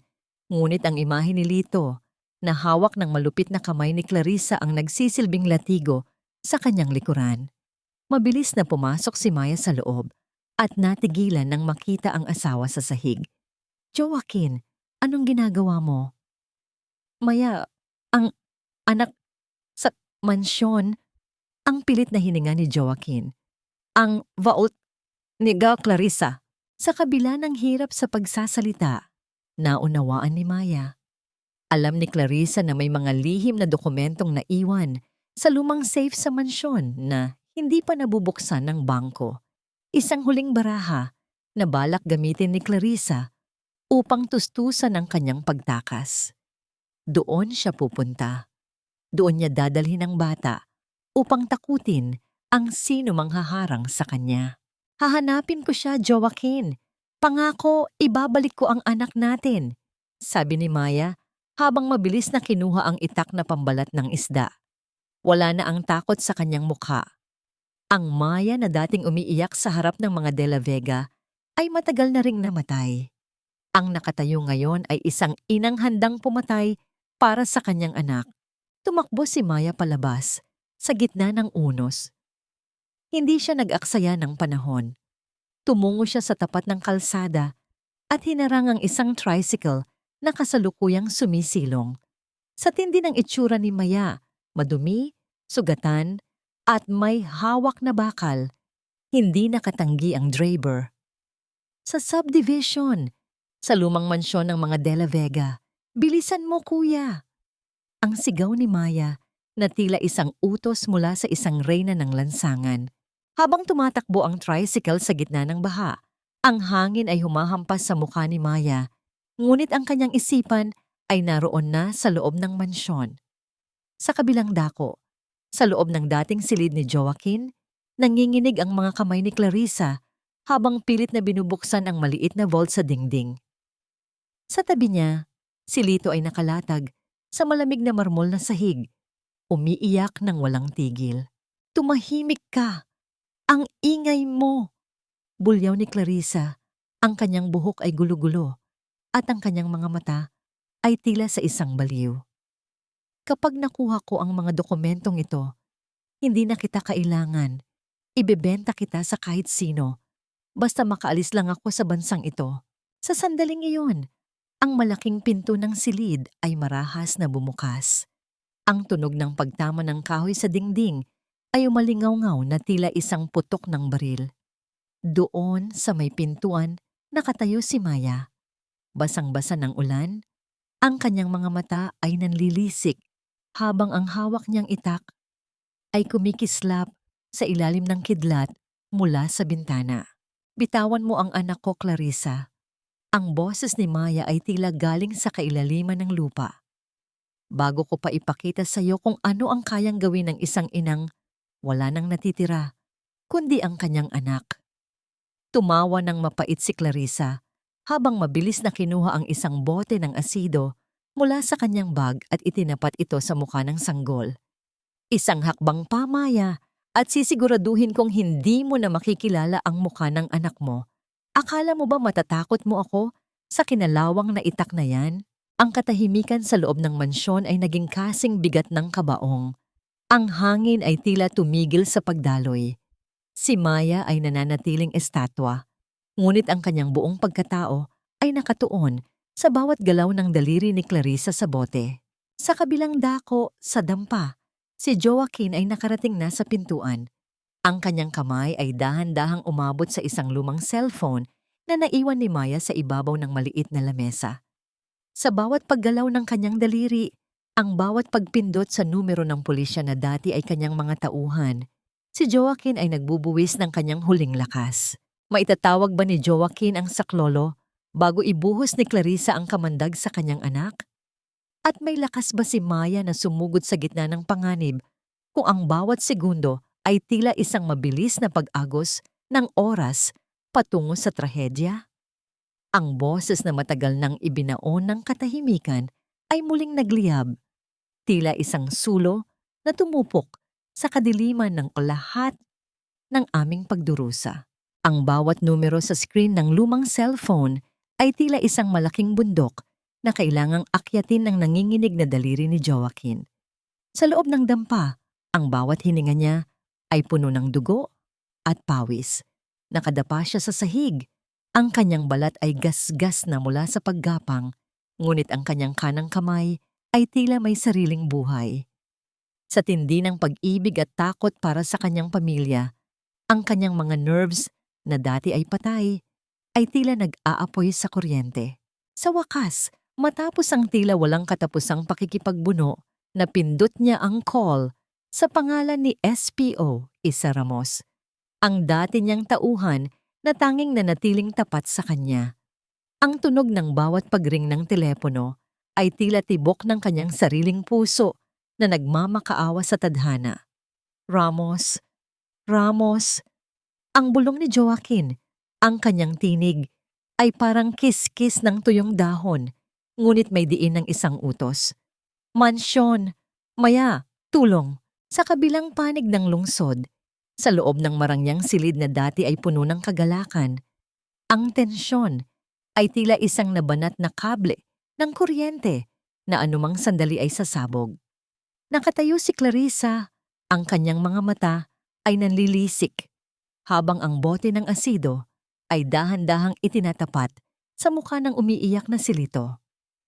Katapusan niyo na, Maya. Kapag nawala ang batang ito, wala ka ng baraha. Magiging pulubi ka habang buhay. Ang sigaw ni Clarissa, ang kanyang boses ay tila huni ng isang sawi na ibon. Wag! Clarissa! Nagmamakaawa ako. Ang sigaw ni Maya habang dahan-dahang humahakbang palapit. Ang kanyang mga kamay ay nakataas. Ang itak ay dahan-dahan niyang ibinababa sa sahig bilang tanda ng pagsuko para sa kanyang anak. Kunin mo na ang lahat. Huwag lang ang anak ko. Masyado nang huli para sa awa, tawa ni Clarissa. Inihanda na niya ang kanyang kamay upang ibuhos ang likido. Ngunit sa sandaling iyon, ang cellphone na nahulog mula sa bag ni Clarissa sa sahig ay biglang umalingaw-ngaw. Isang malakas na speakerphone ang bumukas mula sa tawag ni Ramos na pilit na ikinonekta ni Joaquin sa isang conference call. Ang tinig na lumabas mula sa telepono ay hindi kay Ramos. CLA Risa, bitawan mo ang anak ko. Ang hiyaw ni Joaquin ay umalingaw-ngaw sa buong silid. Hindi na ito isang bulong. Hindi na ito isang paos na tinig. Ito ay isang kulog ng galit at kapangyarihan na tila nagmula sa kailaliman ng kanyang kaluluwa. Ang boses ni Joaquin ay tila isang pisikal na sampal na nagpatigil kay Clarissa sa kanyang kinalalagyan. Sa gulat, bahagyang nanginig ang kamay ng babae, sapat na pagkakataon upang sumugod si Maya. Sa isang iglap, tila naging isang leon si Maya. Hindi niya inalintana ang panganib. Sinunggaban niya ang braso ni Clarissa at pilit na itinulak ang bote palayo. Ang bote ng asido ay tumalsik at nabasag sa marmol na sahig malayo sa bata, habang ang likido ay dahan-dahang sumisingaw at bumubutas sa mamahaling carpet. Kasabay nito, ang tunog ng sunod-sunod na sirena ng pulis ay nagsimulang pumuno sa hangin sa labas ng mansyon. Ang malakas na tunog ng pagtama ng mga bota ng pulis sa hagdanan ay tila isang martsya ng hustisya. Ang pinto ay marahas na bumukas at sa loob ng ilang segundo, si Clarissa ay napalibutan ng mga baril at matatalas na ilaw ng flashlight. Huwag kayong lalapit! Akin ang batang ito!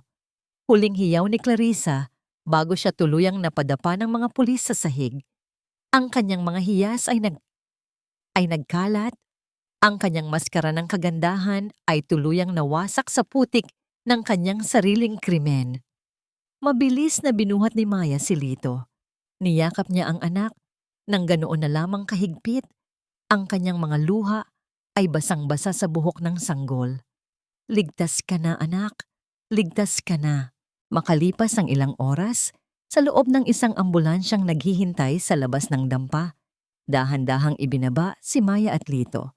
Doon, sa may pintuan, nakita nila si Joaquin. Nakaupo siya sa sahig, pagod na pagod. Ang kanyang mukha ay puno ng dumi at luha, ngunit ang kanyang mga mata ay nagniningning sa kagalakan. Lumapit si Maya at inilapag si Lito sa kandungan ni Joaquin. Ang dating paralisadong lalaki ay dahan-dahang itinaas ang kanyang mga kamay. Ang mga kamay na kanina lamang ay nakipaglaban sa kamatayan at niyakap ang kanyang mag-ina. Ang init ng kanilang mga katawan na nagtatagpo ay tila isang gamot na nagpapahilom sa bawat sugat ng nakaraan. Wad! Maya! Ang bawat pantig ay dahan-dahang lumalabas sa mga labi ni Joaquin, kasabay ng kanyang paghalik sa noo ng asawa. Maya! Ang boses ni Joaquin, kahit paos at hirap, ay tila isang pinakamagandang kanta sa pandinig ni Maya. Ang milagro ng kanyang tinig ay hindi lamang tungkol sa pagsasalita, kundi tungkol sa pagbabalik ng kanyang kaluluwa. Sa di kalayuan, nakita ni Maya ang isang pulis na naglalakad patungo sa kanila. Sir, Mrs., nasa kustodya na namin si Clarissa. At tungkol kay Doña Aurora, kasalukuyan na rin siyang kinukwestiyon sa presinto dahil sa mga dokumentong natagpuan namin sa vault. Mukhang hindi na kayo muling guguluhin ng mga multo ng nakaraan. Tumingin si Maya sa langit. Ang ulan ay tumigil na, at ang mga bituin ay dahan-dahang sumisilip sa gitna ng mga ulap. Ang bawat hirap, ang bawat lansa ng palengke, at ang bawat gabing puno ng takot ay tila naglaho na. Ngunit habang nagdiriwang sila sa kanilang muling pagkabuo, isang katanungan ang nananatili sa isipan ni Joaquin. Sapat na ba ang kanyang patawad upang burahin ang 7 taon ng sakit na idinulot niya? At paano nila muling itatayo ang kanilang buhay mula sa mga abo ng isang nasunog na kahapon? Ang bawat hakbang patungo sa paghilom ay tila isang paglalakbay sa gitna ng matarik na bundok, kung saan ang bawat pagkadapa ay dinidilig ng luha, ngunit ang bawat pagbangon ay sinasalubong ng sikat ng araw. Ang liwanag ng umaga ay dahan-dahang sumisilip sa mga siwang ng yero ng dampa, nagdadala ng init na hindi nanggagaling sa apoy, kundi sa pag-asang muling nabuhay. Wala na ang malakas na buhos ng ulan. Ang tanging maririnig sa paligid ay ang masayang huni ng mga ibon sa kalapit na puno at ang mahinang tunog ng kumukulong tubig sa kalan na pinapatakbo ni Aling Rosa sa labas. Sa loob, nakaupo si Joaquin sa gilid ng kanyang papag. Ang kanyang katawan ay nanginginig pa rin sa pagod, ngunit ang kanyang likod ay tuwid na. Hawak niya ang isang baso ng tubig gamit ang kanyang kanang kamay. Isang simpleng gawain na dati ay tila isang imposibleng pangarap. Pinagmamasdan niya si Maya na kasalukuyang nag-aayos ng mga gamit ni Lito. Ang bawat galaw ng kanyang asawa ay tila isang sayaw ng katatagan na hindi niya kailanman binigyang halaga noon. Maya, ang tawag ni Joaquin. Mas malinaw na ang kanyang boses ngayon, bagaman may bahid pa rin ng paos. Halika rito. Dahan-dahang lumapit si Maya at naupo sa tabi niya. Kinuha ni Joaquin ang kamay ni Maya. Ang mga kamay na naging kalyado sa paglilinis ng isda. Ang mga kamay na naging sandigan niya sa gitna ng kanyang kadiliman. Inilapit niya ang mga palad na ito sa kanyang mga labi at dahan-dahang hinaplos ng halik. Sabi ng abogado, dahil sa testimonya ni Ramos at sa mga dokumentong nakuha sa vault, maibabalik sa atin ang maliit na bahagi ng ari-arian na hindi na isangla ni Mama. Bulong ni Joaquin. Makaaalis na tayo rito.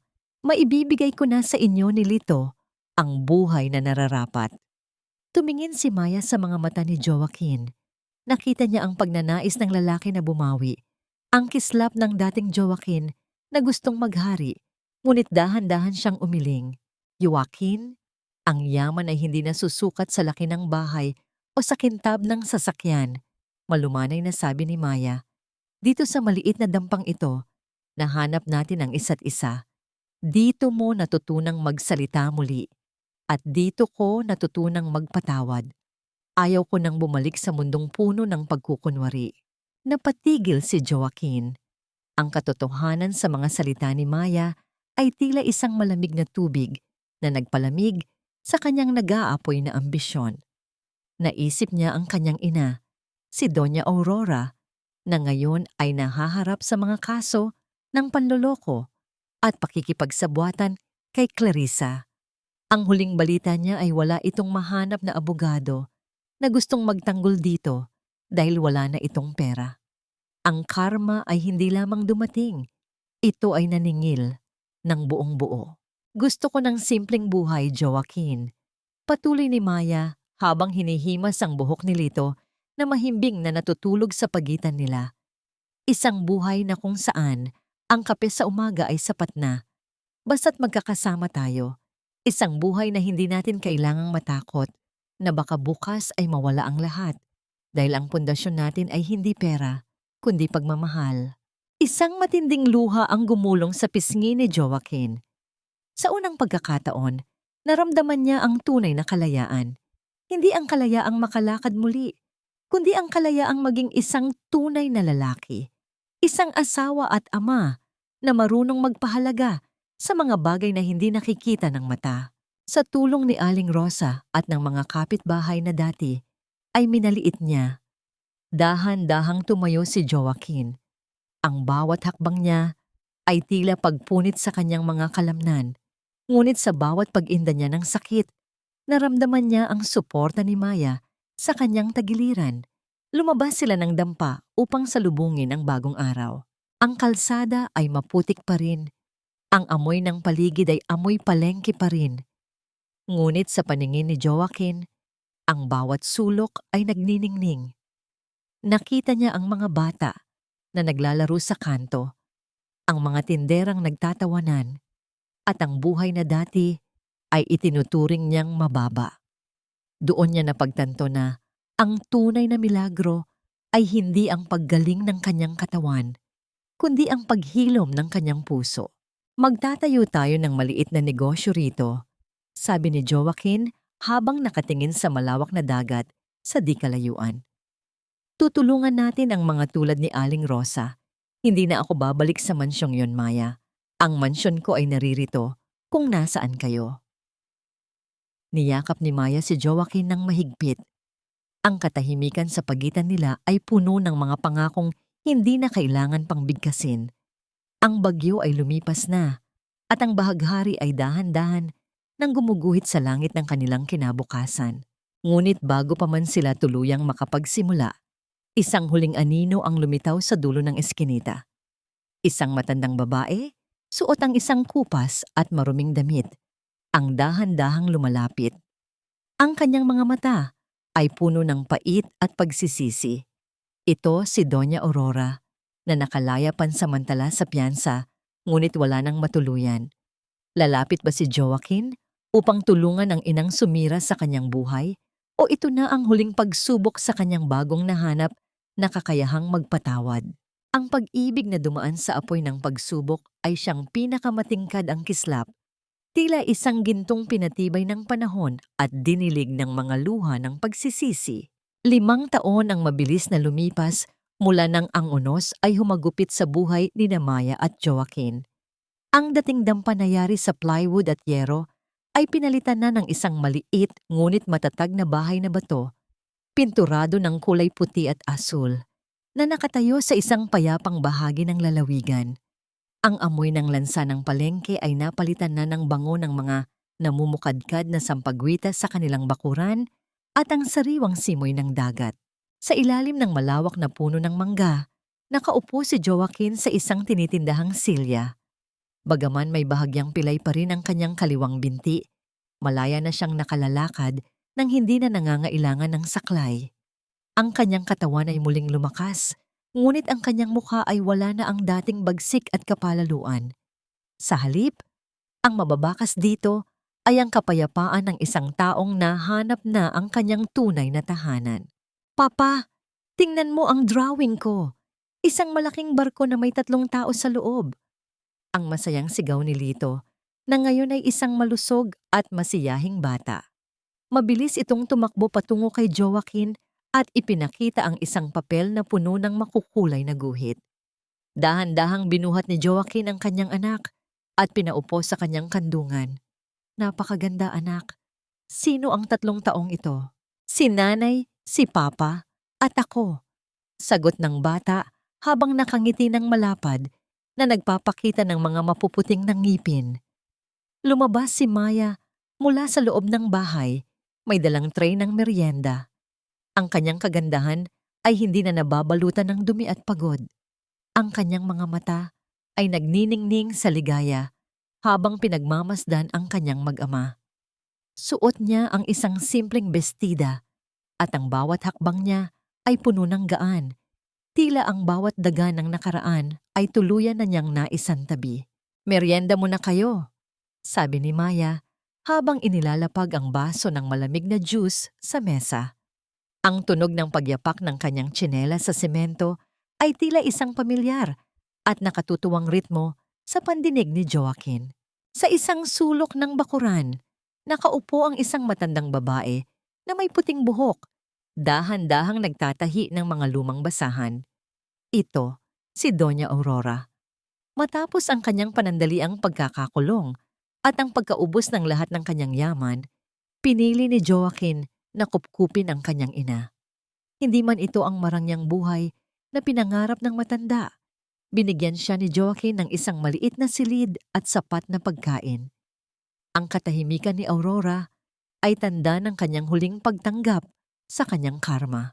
Ang kanyang mga kamay na dati ay puro alahas ang suot, ngayon ay sanay na sa simpleng paggawa. Mama, kain na po, tawag ni Joaquin sa kanyang ina. Tumango ng bahagya si Aurora, isang mahinang nangiti ang gumuhit sa kanyang labi bago dahan-dahang tumayo. Ang bawat pagmamano ni Lito sa kanya tuwing hapon tila nagsisilbing gamot sa kanyang nanunuyong puso. Nang lumubog ang araw at ang langit ay nagkulay kahel at lila, naupo ang mag-asawa sa beranda. Ang katahimikan sa pagitan nila ay hindi na puno ng tensyon, kundi ng malalim na pagkakaunawaan. Kinuha ni Joaquin ang kamay ni Maya at mahigpit itong hinawakan. Maya, araw-araw akong nagpapasalamat sa Diyos dahil hindi ka sumuko sa akin, bulong ni Joaquin habang nakatingin sa malayo. Salamat dahil tinuruan mo akong makakita nang hindi ginagamit ang aking mga mata at magmahal nang hindi tinitingnan ang halaga ng isang tao. Ang nakaraan ay parang dagat, Joaquin, tugon ni Maya habang isinasandal ang kanyang ulo sa balikat ng asawa. Maaring may malalakas na alon na dumarating, pero hanggat tayo ang angkla ng isa't isa, hinding-hindi tayo lulubog. Ang mahalaga ay narito tayo ngayon, buo at malaya.